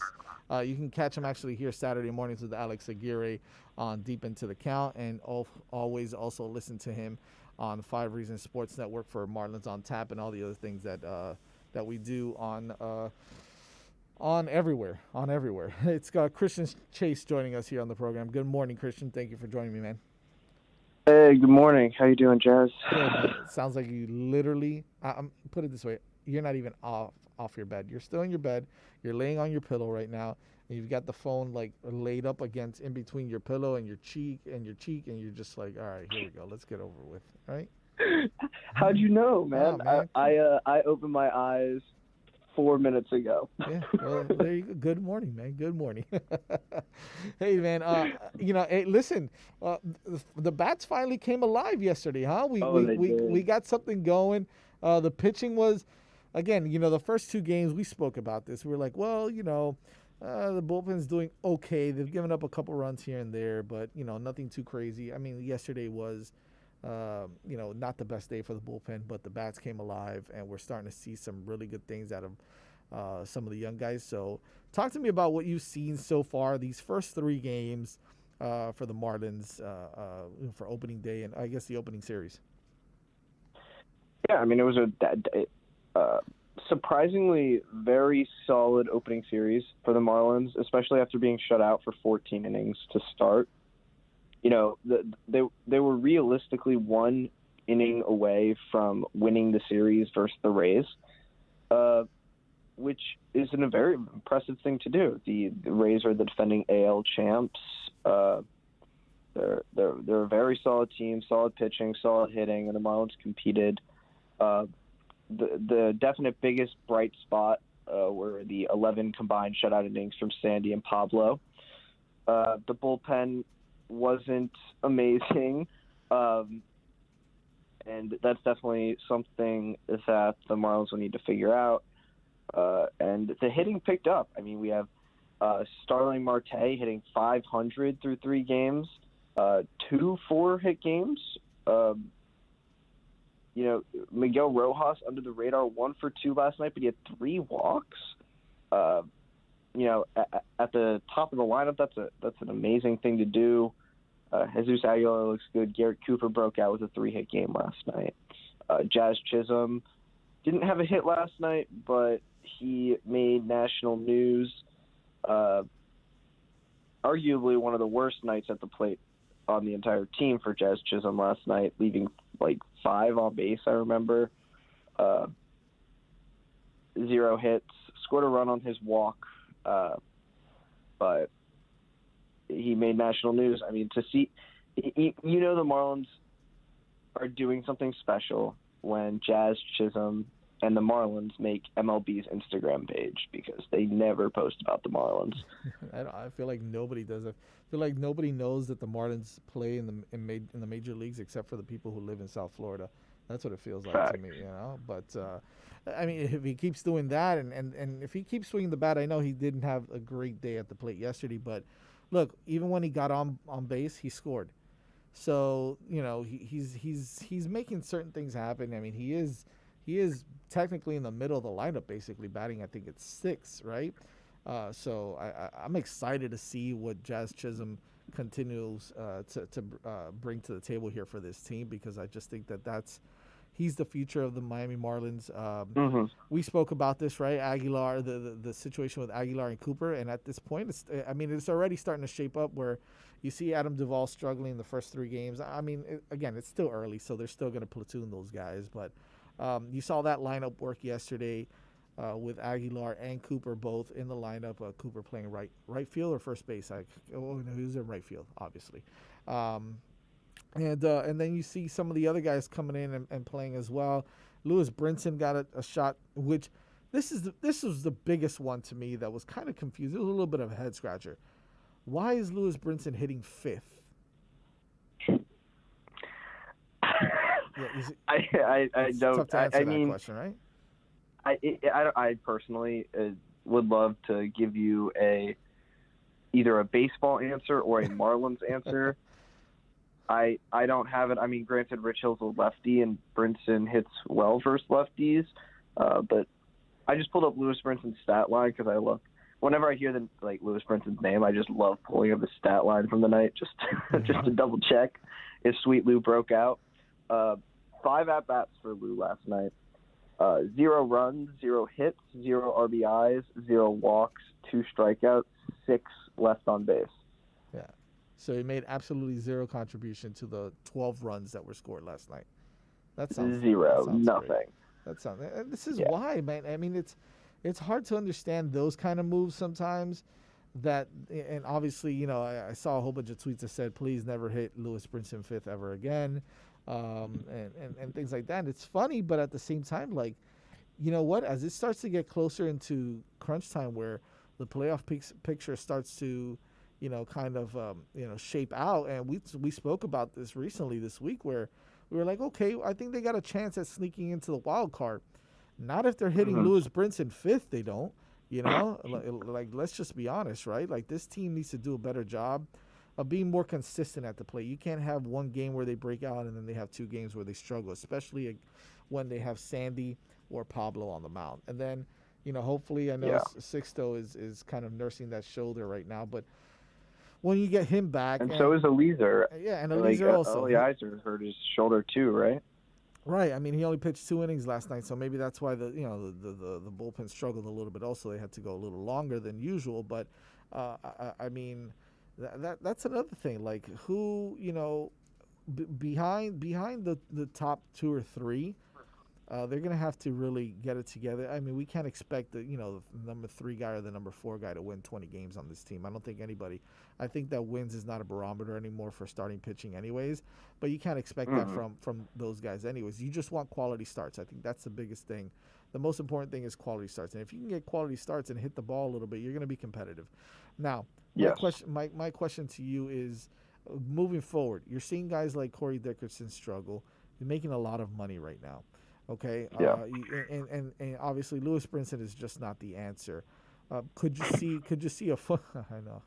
Could you see a full-time role for Garrett Cooper at right field? I mean, if if Dickerson continues to struggle, you're probably going to move Duvall to left or keep him at right and put Cooper at left. I don't know. Do you see a full-time spot for him there? I definitely do. I think what the Marlins are doing right now between Cooper, Aguilar, Dickerson, Duvall, I guess Lewis Brinson, I don't think he should be in the conversation, but he sneaks himself in there, is seeing which of the 3 perform the best at the start of the season, and then we'll most likely see those 3 play consistently. If I had to guess after Series 1 who those 3 would be, it would probably be Aguilar at first, Cooper at right, and then Duvall in left, and Corey Dickerson as a pinch hitter. Right. Yeah. I mean, look, he got a big pinch hit.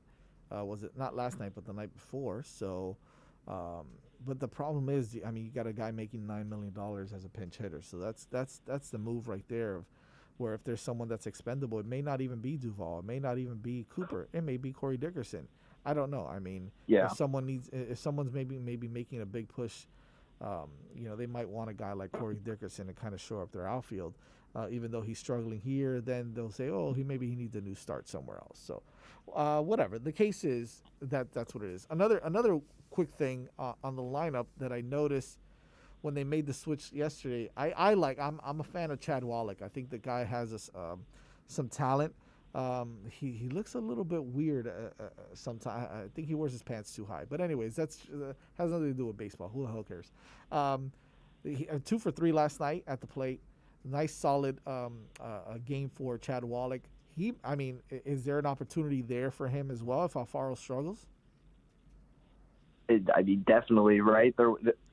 There's always an opportunity for Chad Wallach to come in and steal the reins at the catcher's position. He did last year. There's nothing to say that he can't do it again. Chad Wallach started every single playoff game for the Miami Marlins last year because the pitchers had a better connection with him while they were, with signs and calling a game and framing. Both Jorge Alfaro and Chad Wallach are terrible, terrible defensive catchers. So it really comes down to who's the better hitter, and I guess at this point it looks like Chad Wallach. But again, this is such a small sample size to just say Chad Wallach is the better hitter. He had a good night last night, but I would not expect it to continue as such. Yeah, I hear you there. So what's next for the Marlins? Who do they have next? And just moving forward, what do you want to see from them? What do you want to see a little bit more of? I genuinely just want to see what I saw in Series 1. I want to see the bats continue to have good at-bats. That's all you can ask for. they had a lot of good at-bats in their Friday loss. I think they were just rusty on Thursday. And then obviously they had good ABs last night. We want to see the pitching continue to do what the pitching does, and have the bullpen kind of settle in. If, going into to play St. Louis this week, Monday, Tuesday, Wednesday, right? I think the biggest thing you can look for is a close victory in at least one of the 3 games where the bullpen pitched 4 or more innings. Like a 3-2 win on a bullpen day shows the bullpen has settled in, and then all the pieces of the puzzle are there. The bats woke up, the starting pitching is electric, and if the bullpen settles in, the Marlins are in good shape. There we go, baby. Christian Chase joining us here. Thank you again, Christian. You can check him out here every Saturday on Deep Into the Count with Alex Aguirre, and also on Marlins on Tap, and all the other cool things that we do on 5 Reasons Sports as well for the Miami Marlins. So check us out there. Well, check him out there. Check us out because I do stuff with you there. Check him out there, and you can also follow him on Twitter at Chase Christian Jr. Did I get that right? Chase Christian Jr. Chase Chris Jr. Yeah. Chase Chris Jr. There we go. Thank you so much, Christian. I appreciate you joining us, man. Go back. Of course. Thanks for having me. I'm gonna go back to bed. Yeah, good idea. Peace, Jazz. Later, buddy. Radio.com. You can now listen to Onside Radio everywhere and anywhere and everywhere, and subscribe to your favorite podcast by downloading the Radio.net app. Download Radio.net in your app store. Search Onside Radio, where South Florida sports fans call home. Now streaming online. Onside Radio, the only choice for the South Florida sports fan. Hi, it's Olivia Munn with my shelter pets, Frankie and Chance. Say hi, guys. When I adopted them, I discovered that they both have incredible personalities. Chance's sole purpose in life is to love and to be loved. Frankie is a little bit of a scoundrel and always entertaining. They're a little bit of a lot of things, but they're all pure love. Adopt pure love at theshelterpetproject.org. Brought to you by the Ad Council, the Humane Society of the United States, and Maddie's Fund. Let's raise a cup to the first among us who put themselves last. To the risk takers, the mask makers, the heroes on the front line and online. To the ones keeping shelves full and keeping us hopeful. To those who don't stop and those making all the stops. To the ones who pick up, suit up, and never let us down. From all of us at Duncan to all the heroes keeping everyone running, we thank you. I'm 54, so basically, it's too late to start saving for retirement, right? Not right. Starting to save, even in your 50s, can really make a difference. Well, right now, saving seems hard to wrap my head around. Plus, with the way this year's been going... Hey, listen, it's okay. You still got this. Just go to aceyourretirement.org. It's an online tool from AARP that can help you get your retirement savings on track no matter your age. It's free and only takes about 3 minutes. I like 3 minutes. Yeah, at aceyourretirement.org, you'll chat with Avo, the friendly digital retirement coach. Just answer a few questions and you'll get a personalized plan and tips to help boost your retirement savings. Tips that are easy to understand and tailored to your lifestyle. I like that too. Plus, it's sponsored by AARP, so you know they got your back. Just head to aceyourretirement.org and make your plan to start saving for retirement. Thanks. That's aceyourretirement.org. A message from AARP and the Ad Council.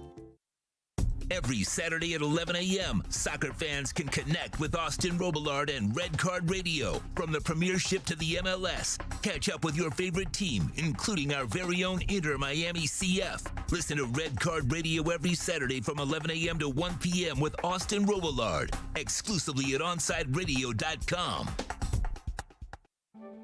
You took the first step and quit smoking, but even former smokers may still be at risk for lung cancer. That's why SaveByTheScan.org wants you to know about a new low-dose CT scan that can detect lung cancer early. It takes only 60 seconds and could save your life. You took the first step, now take the next. Visit SaveByTheScan.org for a simple quiz to see if you're eligible and talk to your doctor about screening. SaveByTheScan.org is brought to you by the American Lung Association's Lung Force Initiative and the Ad Council. The fighting spirit of the Marine Corps is born of battles won. Battles won within. Over enemies of fear. Enemies of doubt. It's who we are. It's what we do. It's a promise made to you for more than 2 centuries. A promise of the Marines. It's the sports therapy you need. Welcome back to the Sunday Sports Drop. To join the conversation, dial 888-441-4623. That's 888-441-4623. Back to the Drop with Jazz Santana.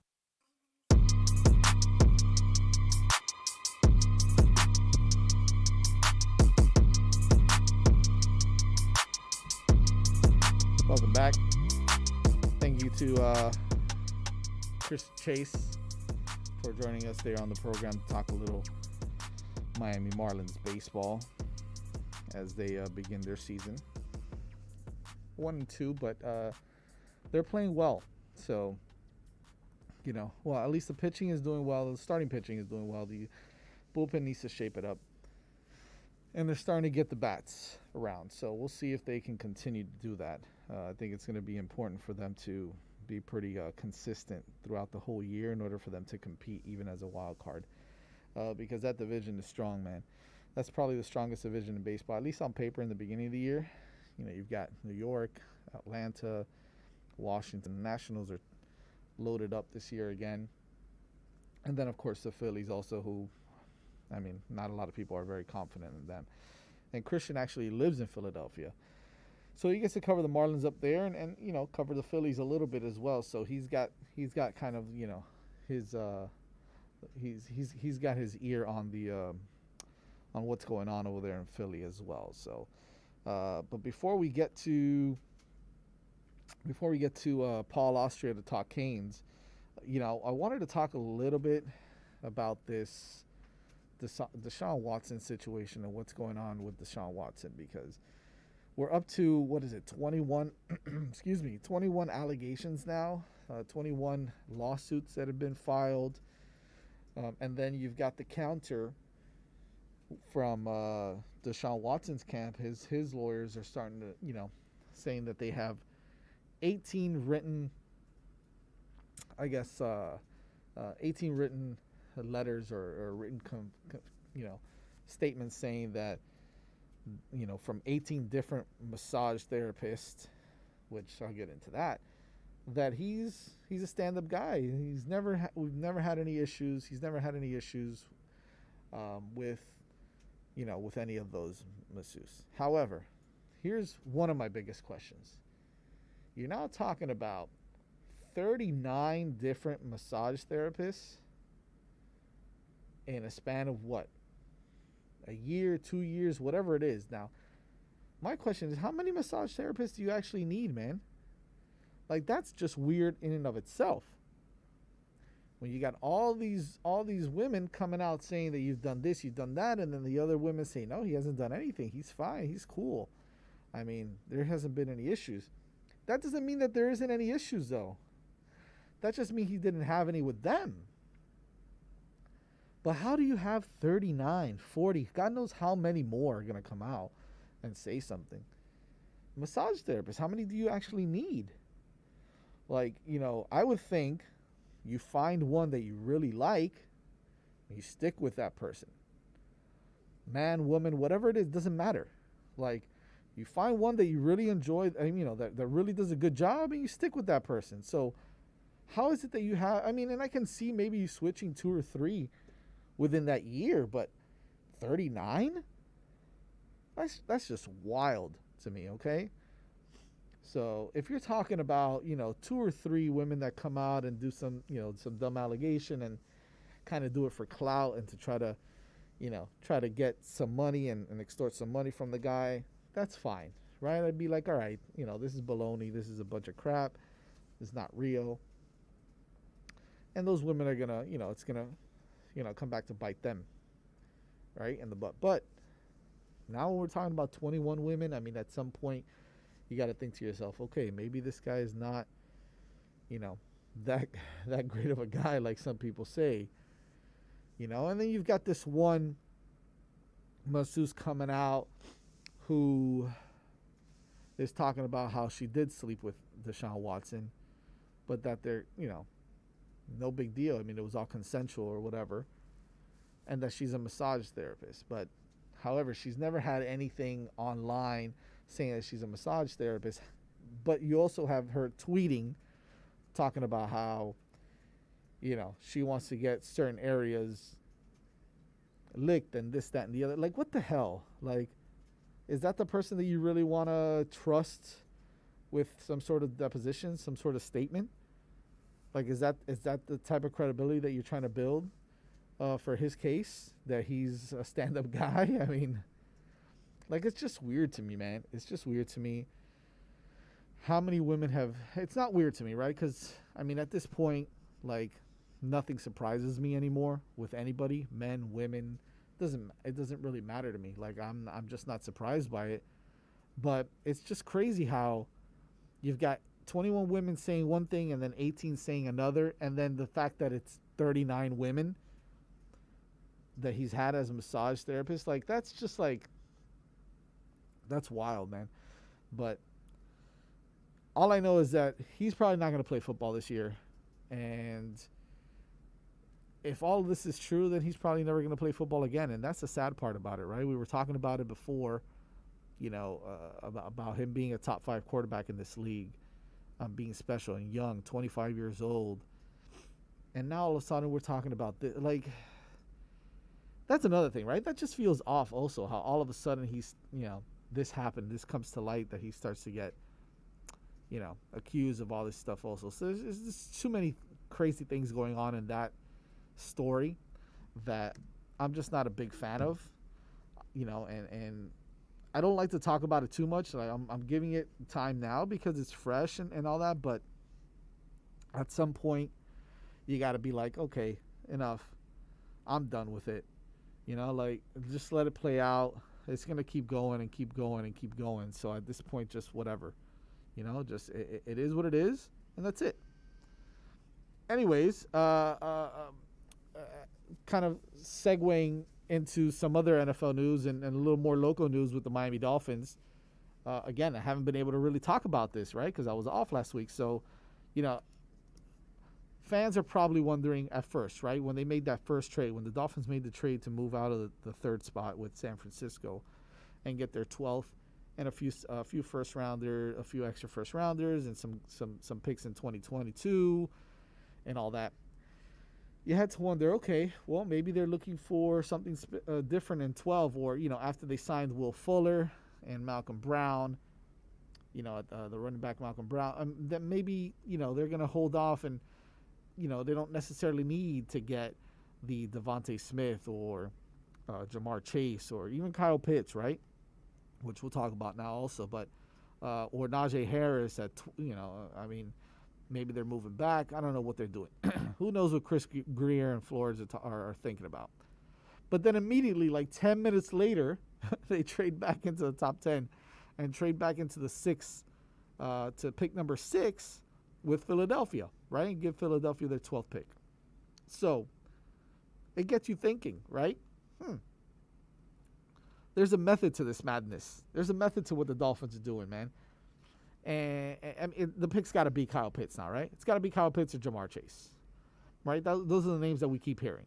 Now, the question is, Dolphins fans are probably, well, Kyle Pitts is all world and he's great, but he's a tight end. And how are you going to pick a tight end so early? And, you got to go with Jamar Chase, or you got to go with Devontae Smith, or you got to go with Jalen Waddle. First of all, none of us know jack about what's going to happen. But I can tell you this. If they move back up to number 6, it's for one of those guys. It's for Kyle Pitts, Jamar Chase, Devontae Smith, Jalen Waddle. It's those 4 guys. And I'm probably leaning at Kyle Pitts and Jamar Chase. And then even if I narrow it down even more, don't give me the he's a tight end crap. Kyle Pitts is the most amazing player in this draft, maybe behind Trevor Lawrence. He's number 2, okay? And he's a generational type of player. I don't care what anybody says. I don't care what position he plays. You line him up, and he's going to be a mismatch, regardless of whether it's on the corners, on the outside. if it's in the slot, if it's at the traditional tight end position, right alongside the I don't care where you put Kyle Pitts, he's going to dominate you. I mean, that's just what it looks like. And then you pair him up with another guy. Even if you keep Mike Gesicki around, which it's prototypical. Again, it's very Patriot-like to keep two, big time playmaking tight ends, but one that can line up like a Calvin Johnson on the outside. And Abel, I know you're chomping at the bit here, but what do you think, Kyle Pitts or Jamar Chase? Kyle Pitts or Jamal Chase? Okay. Kyle Pitts. Okay, so this is what I think. If they want to pick the backup cheerleader to FIU, I will gladly accept whoever they pick. Right now, my opinion, it doesn't even matter because what they're doing is so amazing, and we're so blindsided by their actions that they're definitely looking at something that we're not. So we can look at the obvious and say Kyle Pitts, but they might go in a whole different direction. I know, that's a crazy thing. But right now, anyone that tells you, Jazz, about what the Dolphins are doing, just send them to me, and I will personally tell them to shut the hell up. Shut your mouth. Whoever it is, shut your mouth for the simple fact we have not seen an office do this with the Dolphins for how many years? And the thing is that nothing's coming out from them. Like Nothing. They're not saying a word. We're just it's all speculation. That's exactly what we do. We are in the world of speculation. That's what we do. That's man. what we do, That's man. what the media does. And right now, I swear, I am so twisted right now with the Dolphins organization that I'm literally scared to say anything because anything that I say, they prove me so wrong and they wind up being so right. This is amazing what they're doing. This is the best organization I have seen in a very long time. So for you to ask me who do I like is one thing, but they might go a whole different direction, man. They're sending so many blindside flags everywhere, man. The dudes are playing chess, man. They're not playing checkers. Yes, super computer chess. Yeah, yes. It's unbelievable. And yeah, we can talk about Pitts all we want and that he's the pick there. And yeah, he might be like in our eyes, right? And fans and the media's like, that's a can't miss. You can't not go with Kyle Pitts. But who's to say that Kyle Pitts is going to be there, first of all, because he's that much of a talent. And then you don't know what the Dolphins are going to do. What if they say, all right, well, screw all of you, and we're going to go with an offensive lineman? Like, you don't know, or a linebacker. Like, you don't know. I might be pissed, but I trust them. This is the first time anyone has ever said that I trust them. I trust what the Dolphins are doing in the this draft. is no one that knows me, they know how much of a diehard Dade County fan I am. Anything with the word Miami, I'm there. And I've never, ever said this in the past 20, maybe 25 years, maybe with the exception of Jimmy Johnson. I trust what they're doing. That's crazy. And right now, today, on air, 4-4 at 8:35 in the morning, I'm telling Jazz that I trust him. If they pick up the backup center, I trust them. It's unbelievable. It's unbelievable. I know that Dolphins fans are going to want to hear more in the coming days, especially that the draft is only about 3 weeks away. So that's going to be exciting. When we come back, we'll continue with some football talk, but we're going to go to the college side of things, talk some Miami Hurricanes football with Paul Austria when we come back from the break. So let's do that. Well, every Saturday at 11 a.m., soccer fans can connect with Austin Robillard and Red Card Radio from the Premiership to the MLS. Catch up with your favorite team, including our very own Inter Miami CF. Listen to Red Card Radio every Saturday from 11 to 1 p.m. with Austin Robillard exclusively at OnsideRadio.com. Onside Radio, the only choice for the South Florida sports fan. You can't buy a best friend. You can love them, walk them, pet them, and care for them, whether they want you to or not. You can take a picture or 50. You can fly to the moon, travel the world, or just stay in bed. You can't buy a best friend like that, but you can adopt one. There are millions of pets waiting for a best friend just like you. Help us save them all at bestfriends.org. Ashiro's work is never done. You care for the house, the kids, and our future. We're so grateful for all you do. Now, it's time to care for yourself and save a little more for retirement. A free 3-minute online chat can give you the personalized tips you need to boost your retirement savings now. Visit aceyourretirement.org today.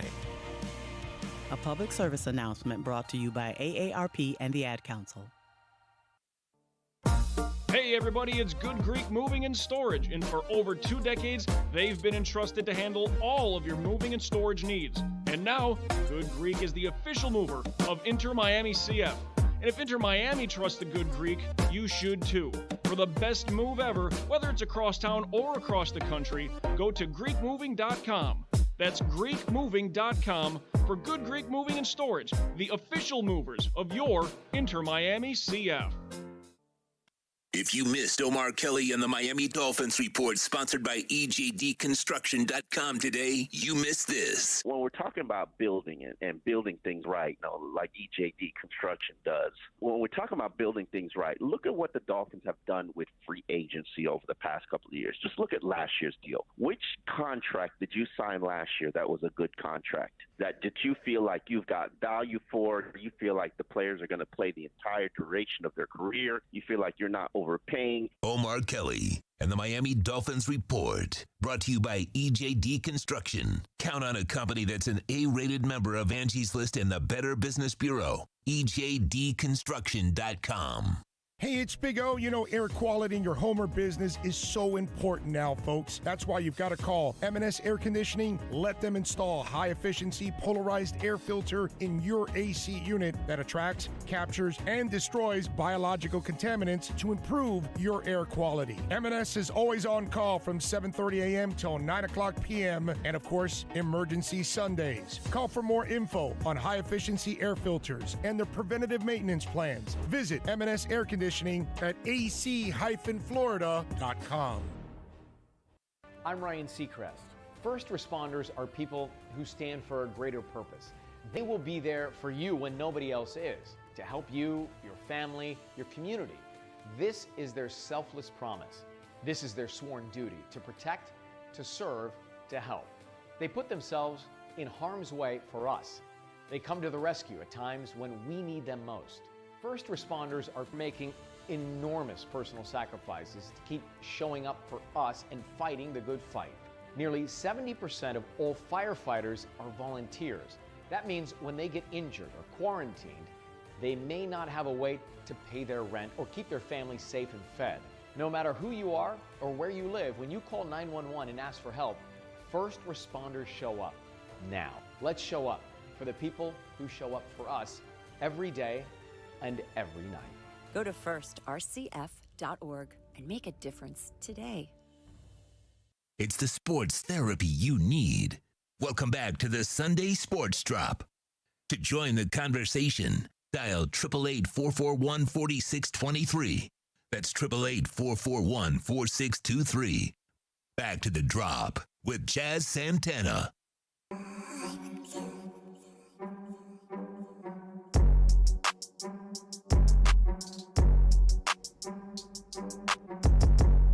Abel dropping the beats, baby. This is how we come in on a Sunday morning here on the Sunday Sports Drop. Get your Easter going right. Happy Easter, everybody. We're back here, Inter Miami CF Stadium, on-site radio. Check us out everywhere on your every podcast platform. Check us out on radio.net. We're all over the place. We're everywhere. But let's get down to it. We're going to talk some Miami Hurricanes football now. Good friend of mine, Mr. Paul Austria, on the show from the 5 Reasons Sports Network, and you can catch him every Thursday nights on the Six Rings Canes show. Mr. Paul, good morning. How are you, sir? Fantastic, Jazz. Thank you for having me. How are you? Yeah, man. I'm doing well. Thank you so much for coming on this beautiful Sunday morning here, man. A lot of things going on, but, it always comes back to the orange and green for us. You know it. Mm-hmm. So it's always a UM thing. Always, man. So, listen, I know we talk a lot about this, and we just had our show on Thursday, but spring football is gonna come to an end here in the next few weeks, and I know that they had a spring scrimmage. I believe they had a scrimmage this weekend, although we really haven't heard much about it at all whatsoever. So, starting to think that they're really keeping things close to the vest, or maybe there's certain things that they don't want getting out. I mean, I don't know what's going on, but have you heard any news based off of the scrimmage that happened this weekend?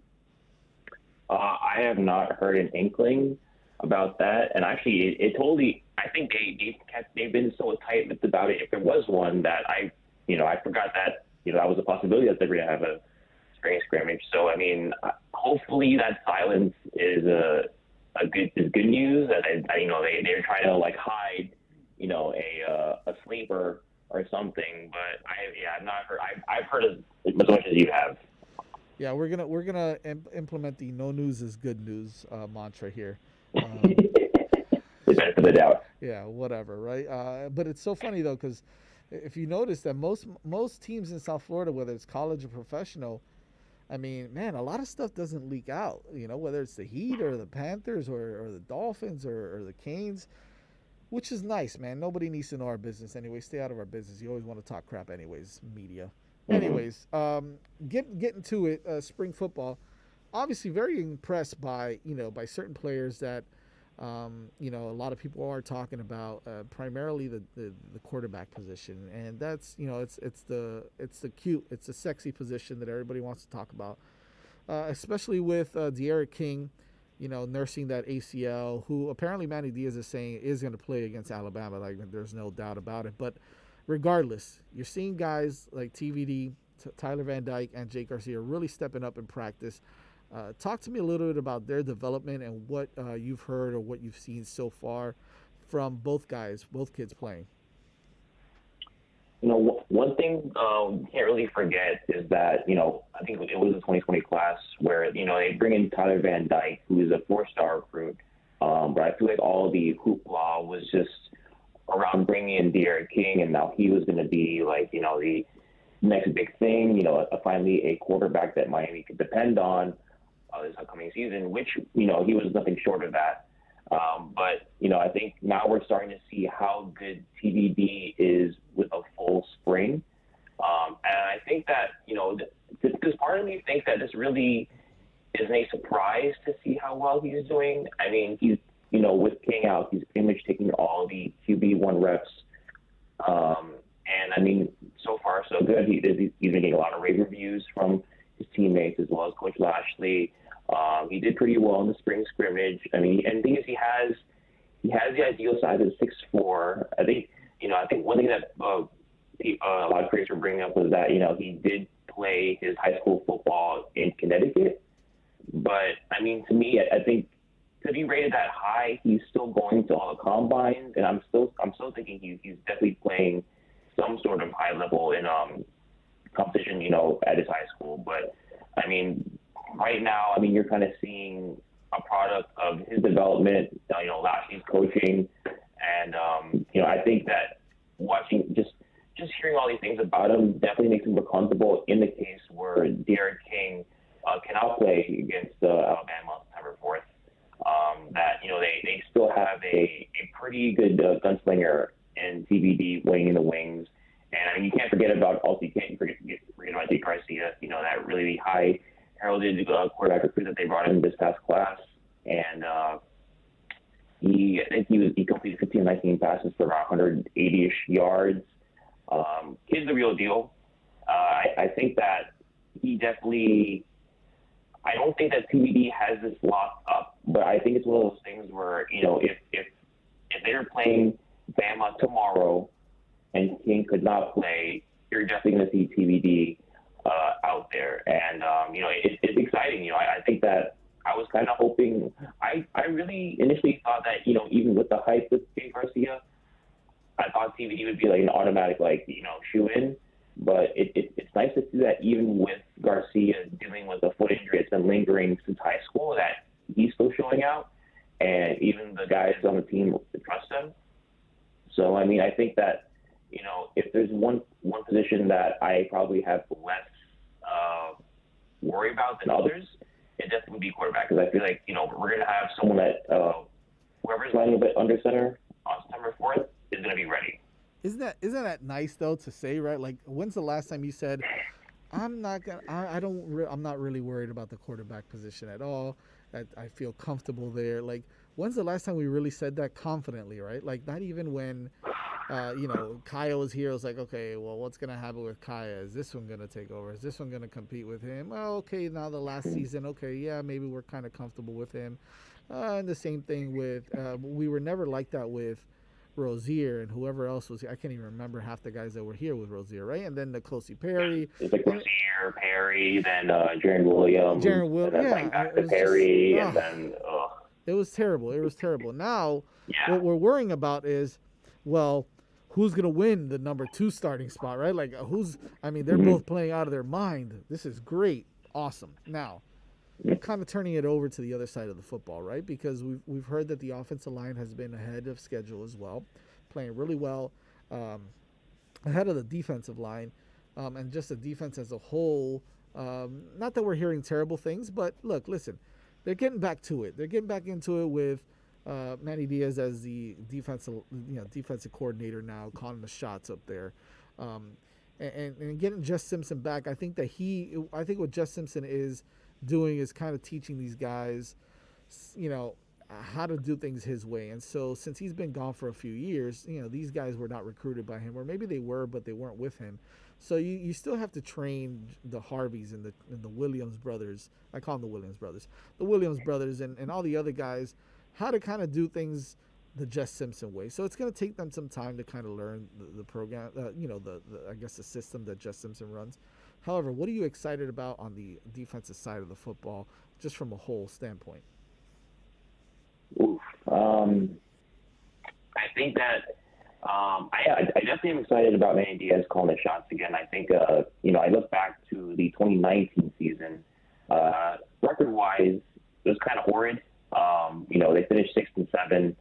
A lot of things just it was definitely one of those like prototypical Miami seasons as of late, where they start off well and then something goes wrong and they just lose 4 or 5 straight to end the season, and you're like, what the heck happened? And people forget that in 2019 they had the number 1 defense in the country. Even though the record, you wouldn't expect that from that record. But, with everything, with the turmoil that happened with the offense, especially at quarterback, it kind of just led to everything going downhill. But that defense was nasty. Look back at 2019, even 2018, Manny Diaz's defenses were disgusting. Like, they were disruptive, they were tenacious. Look back to 2018 where, look at the Notre Dame game, look at Virginia Tech. There were a lot of games where just Miami showed up and showed out. Like they were nasty. They were not on anything easy. And you just knew that on 3rd down that they were going to blitz. But Miami was so creative with their blitzing that you just didn't know where these guys were coming from. And that made that even more exciting to watch, And, with there's a couple of transfers that are definitely worth keeping an eye on. You look at Tyreek Stevenson at cornerback. Cornerback was a huge problem last year. He was very inconsistent. He definitely brings a very big body. And, he's from the SEC. He's from Georgia. And I feel like it's extra motivation for him that now he's coming back home, coming to play for Miami, who he originally wanted to play for in the beginning. But I think his family felt that he should get out of the area to kind of, get out of his comfort zone. But he's back here now. Bringing in DeAndre Johnson, Tennessee is huge because, they, outside of Johnson, looking at the defensive line and the overall depth at defensive end, they need it. It's like you mentioned that bringing Jess Simpson in is huge just because, his D-lines were great. I feel like they played like the Miami way, but they need some experience. I think that, even a guy like Jabari Harvey, who we thought would really take off last year, he played decent last year, but I think there's still a little more to be desired. So, bringing in a guy like Jess Simpson, who, you've seen the pedigree, you've seen the work, you kind of know what to expect from him. So, it's one less worry. I mean, I feel the experience is still a worry, but I think, we've seen flashes of Cam Williams last year, even Chance Williams, and what they can bring is exciting. And I think the only thing that, I think would worry me, I guess one thing that would worry me is still linebacker. I mean, there's still a lot of bodies there that were very consistent. You talk about middle linebacker with Bradley Jennings. I remember I brought this up with you guys, with the Hurricanes guys at 5 Reasons, where the stat was he played 450 snaps last year and he only had like 39 tackles. So it's not like he wasn't playing a whole lot. Like he was, but he just, he wasn't involved involved with the plays. You know, and it's like, you know, what do you? And as a middle linebacker, like, where are you? Like, where are you on the field? And all in on a positive, where at safety, you know, you're hearing a lot of great things. They didn't really lose anyone at safety. I just listened to Bubba Bolden talk this week, where he said that, you know, I think he's already held in a high regard with his Miami defense, but with the Coach T-Rob coming in, he's learning a lot more with them. I think that, you know, a lot of people love Coach Bonda, you know, previously, but I think we're still a little skeptical about his overall player development. But I think with Bubba saying this, like, Bubba's words, you know, noting that, you know, he's learning even a lot more with T-Rob, that he's going to take his game to another level. And I think you want to see the progression of him, as well as Gervin Hall, who I feel like he still hasn't reached his full potential yet, and he's flashed here and there. But the secondary for sure is going to be better, and it's going to be huge for Miami this upcoming season. Absolutely, man. That's good stuff there from Paul Austria. You can catch him on Twitter at his Twitter handle is at Paul Austria _. Check him out on 5 Reasons Sports Network. He does some great work there as well. And always at 7:30 p.m. on Thursday nights on the 5 Reasons YouTube channel for the 6 Rings Kane show as well. Thank you so much, Paul, for coming on the show, man. Thank you. Well, thanks for having me, man. Take care. Buddy. Start your morning every day at 8 a.m. with 4th and 20 with Toast and March. The boys cover all the local sports stories while providing some great Miami Hurricanes insight. Download, subscribe, rate, and review the podcast. 4th and 20, 8 a.m. to 10 p.m. I'm sorry, that's too long. 8 a.m. to 10 a.m. only at OnsideRadio.com. Now streaming online. Onside Radio, the only choice for the South Florida sports fan. Parents, we know we can't protect our kids from everything. Eventually, they're going to bump their heads or scrape their knees. But we can protect them from 6 types of cancer. HPV, or human papillomavirus, is a common, preventable virus that can cause cancer later in life. The HPV vaccine prevents human papillomavirus and all the cancers it can cause. The American Cancer Society recommends getting your sons and daughters the HPV vaccine starting at age 9 to protect them later in life. Riddle me this, with all this sizzling meat and crunchy veggies nestled between toasty flatbread, who should get credit for Papa John's new papadilla? The person who invented pizza or the person who invented folding? Well, whoever it is, a tip of the tongue hat to you, sir or madam. Get a new papadilla, 4 flavors, just $6 each. Better ingredients, better pizza, better than a sandwich, Papa John's. I'm 54, so basically, it's too late to start saving for retirement, right? Not right. Starting to save, even in your 50s, can really make a difference. Well, right now, saving seems hard to wrap my head around. Plus, with the way this year's been going... Hey, listen, it's okay. You still got this. Just go to aceyourretirement.org. It's an online tool from AARP that can help you get your retirement savings on track no matter your age. It's free and only takes about 3 minutes. I like 3 minutes. Yeah, at aceyourretirement.org, you'll chat with Avo, the friendly digital retirement coach. Just answer a few questions and you'll get a personalized plan and tips to help boost your retirement savings. Tips that are easy to understand and tailored to your lifestyle. I like that too. Plus, it's sponsored by AARP, so you know they got your back. Just head to aceyourretirement.org and make your plan to start saving for retirement. Thanks. That's aceyourretirement.org. A message from AARP and the Ad Council. To protect his home and family from disaster, Steve used courage, wisdom, and his camera phone. That should do it. Way to go, Steve! By simply taking digital pictures of his family's important documents, Steve can always have them stored safely online, no matter when disaster strikes. Learn other simple ways to protect your home and family before a natural disaster at ready.gov. That's ready.gov. A message from FEMA and the Ad Council. If you missed Onside Zone with Big O, you missed. Wasn't there another boy band like 98 Degrees or 99 American degrees? pop and R&B vocal group consisting of 4 vocalists. It is Jeff Timmons, brothers Nick and Drew Lachey, and Justin. Yeah, Nick Lachey, that's right. Nick Lachey. So it was 98 Degrees, right? There you go. How about that? Did you know I was the boy band expert, by the way? Onside Zone with a Big O from 12 noon to 3 p.m. every weekday on OnsideRadio.com. On the battlefield, there's a saying America's military men and women live by. Never leave a fallen warrior behind, ever. Off the battlefield, Wounded Warrior Project operates with the same goal. Wounded Warrior Project was created to help our men and women returning home with the scars of war, whether those scars are physical or mental. Wounded Warrior Project. We never leave a fallen warrior behind, ever. Learn more about what we do at woundedwarriorproject.org.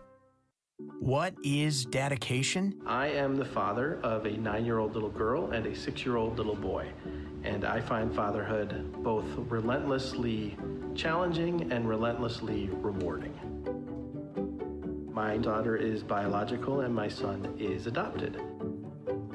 I love them both so much, from the morning when you wake up to putting them to bed at night, and every moment in between. It really is so special, and boy, is it exhausting.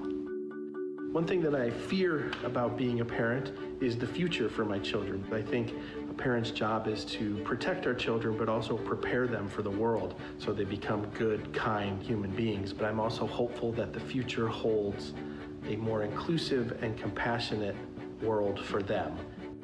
That's dedication. Find out more at fatherhood.gov. Brought to you by the U.S. Department of Health and Human Services and the Ad Council. Hey, it's Big O for EJD Construction, your custom home builder, additions and home remodeling. Our lives have changed. We're making our homes more of an oasis. Call the right place. Call the right people. Eric at EJD Construction for over 16 years. A-rated member of Angie's List in the Better Business Bureau. 305-433-4843. That's 305-433-4843 for EJDconstruction.com. Welcome back to the Sunday Sports Drop. You can send Jazz a text at 844-416-8123. That's 844-416-8123. Here's your host, Jazz Santana.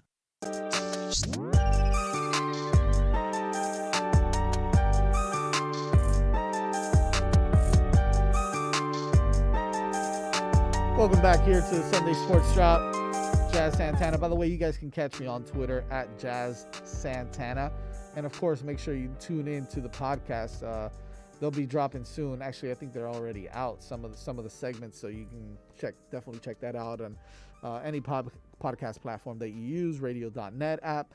You can find this everywhere, Twitch, YouTube, all that stuff, man. I want to thank everybody who came on the show today on this beautiful Sunday Easter morning.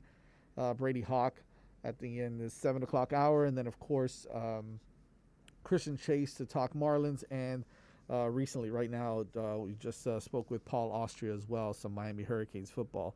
A lot of things going on in the world of sports down here in South Florida. All the teams seem to be winning a little bit, which is nice. As the Heat, the Panthers, the Marlins got a W yesterday. Miami Hurricanes are doing well, especially on the baseball field, starting to pick it up and play really well also. So got a lot of things going on right now in the world of sports in South Florida, and we definitely want to thank you all for tuning in. Again, make sure you check us out. You can always reach us at 888-441-4623 and 844-416-8123. Again, guys, it has been a pleasure to be with you this Sunday morning, and hope you guys have a great Easter. Eat a lot of food. Take care of yourselves, all right? Take care of everybody else and each other. We love you guys. Thank you. We'll see you guys next Sunday. Adios.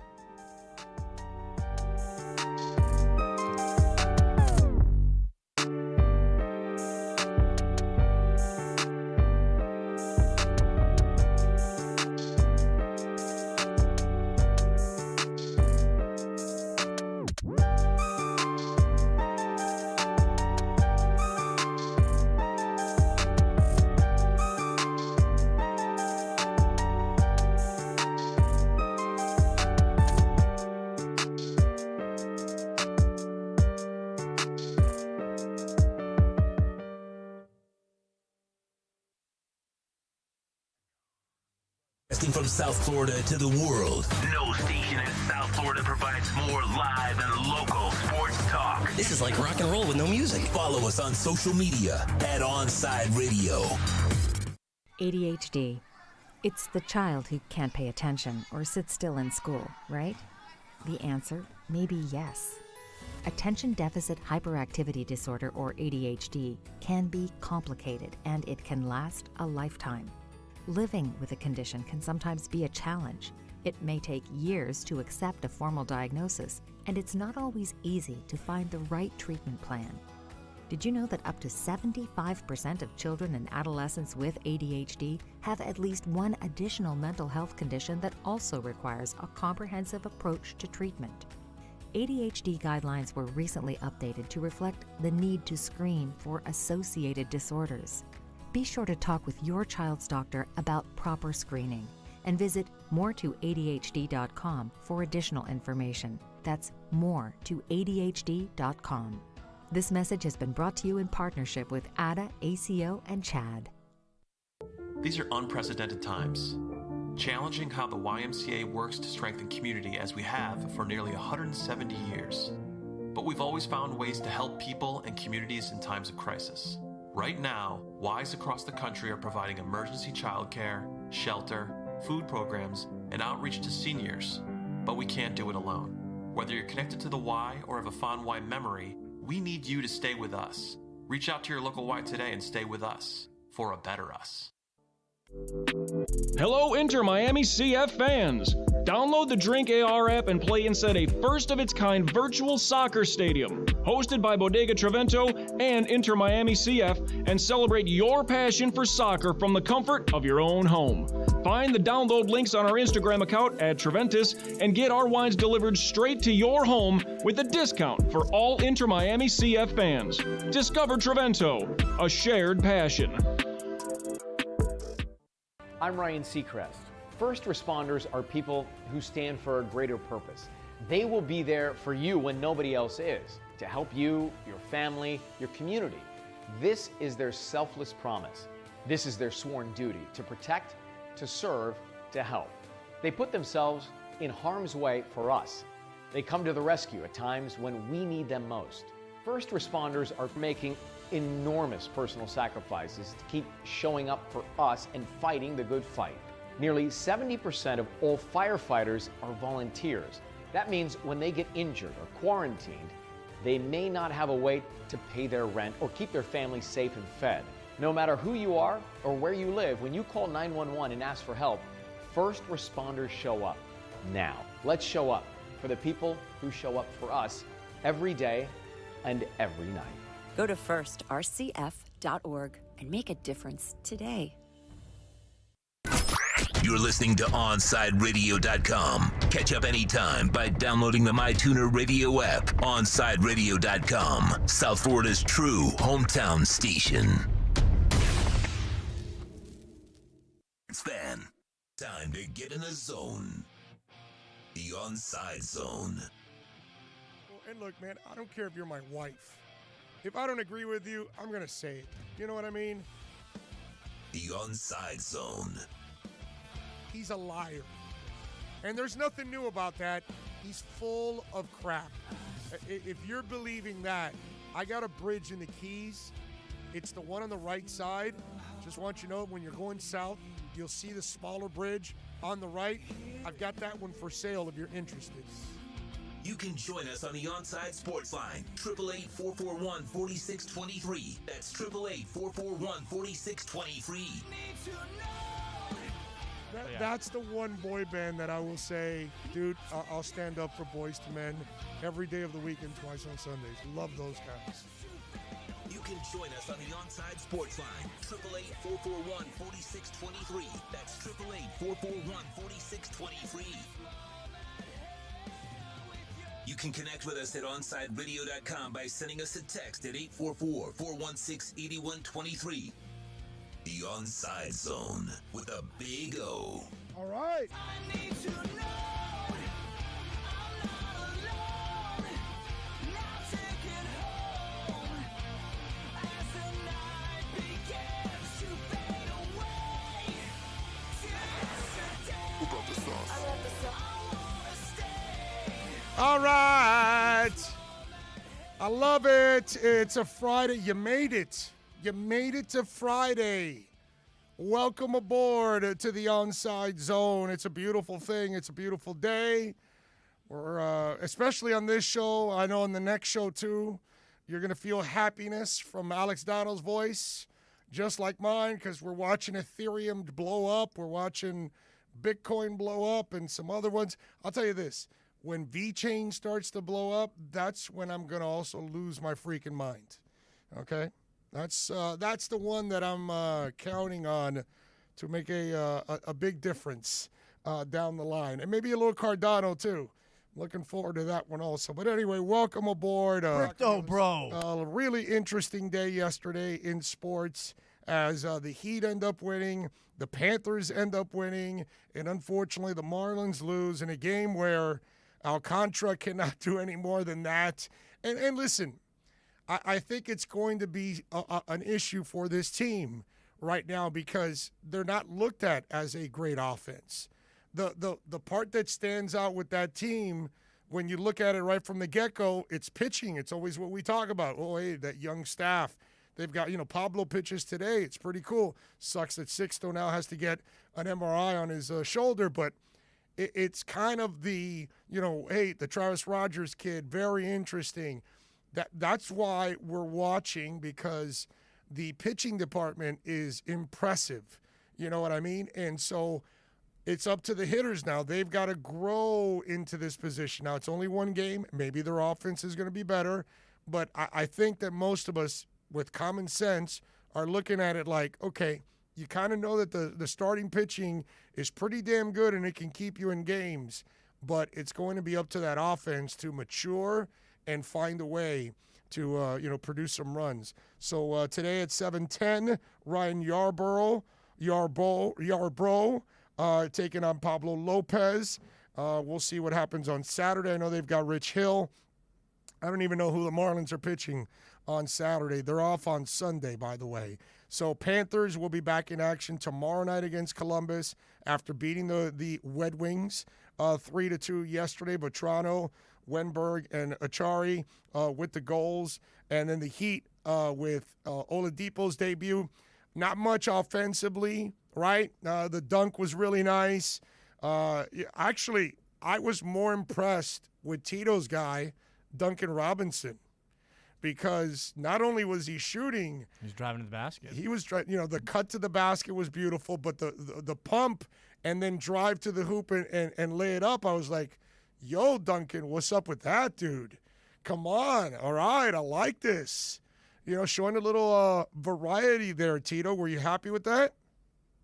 Yeah, I mean, look, I feel like this is probably one of the key things that makes the Duncan Robinson contract discussion a lot more difficult, right? If he's finishing at a respectable clip at the basket, and now teams have to understand that he's a driving threat as well, it changes the complete dynamic of that conversation, because now teams won't press out as hard on him as they used to, right? His defense is still a liability, but he is such an offensive threat, both from the three-point line and maybe potentially driving to the basket, that, like I said, it makes his contract conversation a little bit more digestible. Yeah, well, 21 points, 4 rebounds, 3 assists.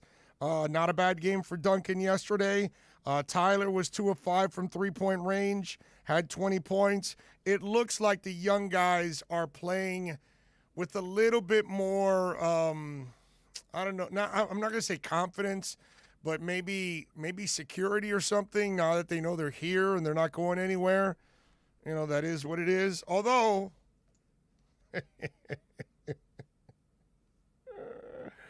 Tyler has got some news. Did you hear about Tyler's news? I did not. Katya Elise Henry put out a sonogram. Then she deleted it right away. Oh, no. She's preggo. Wow. I mean, congratulations. I hate to be cynical, you know what I'm saying? But,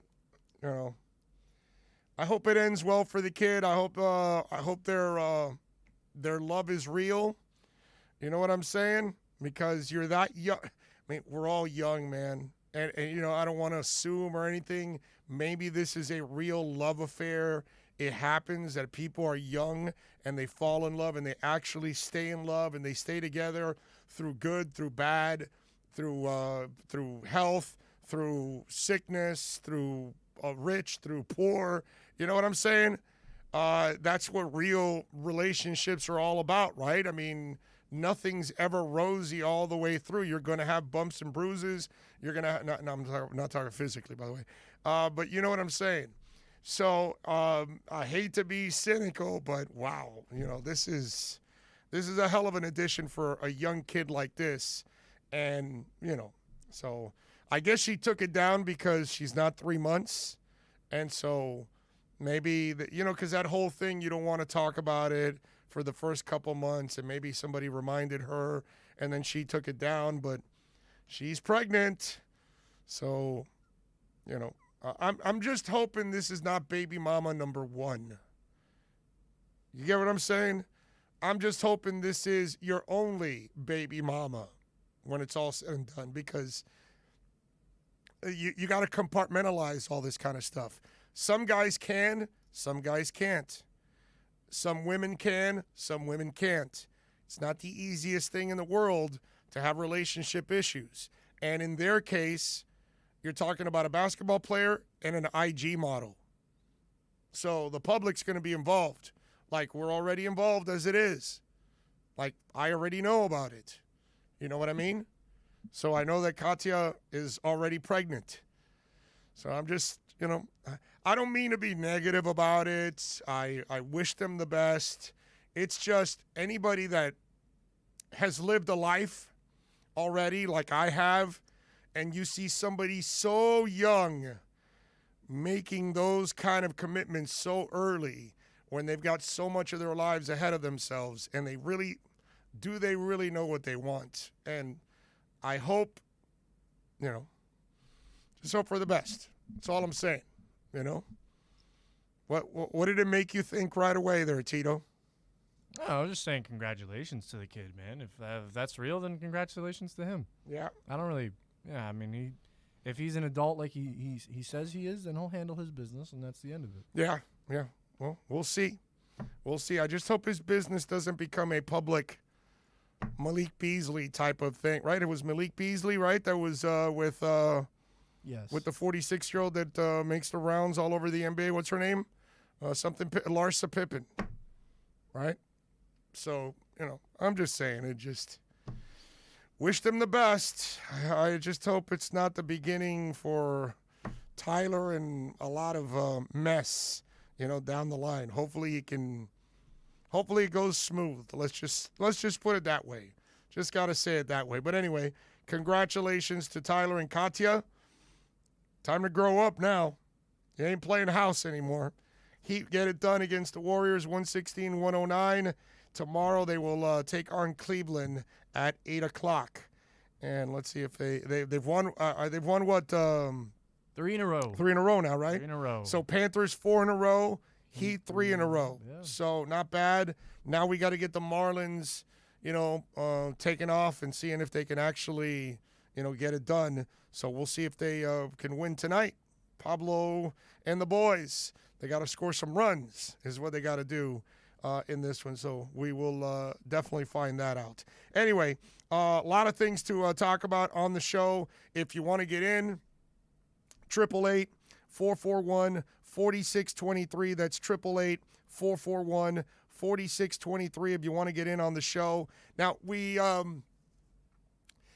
a roundtable question that we pose every day to all of our hosts.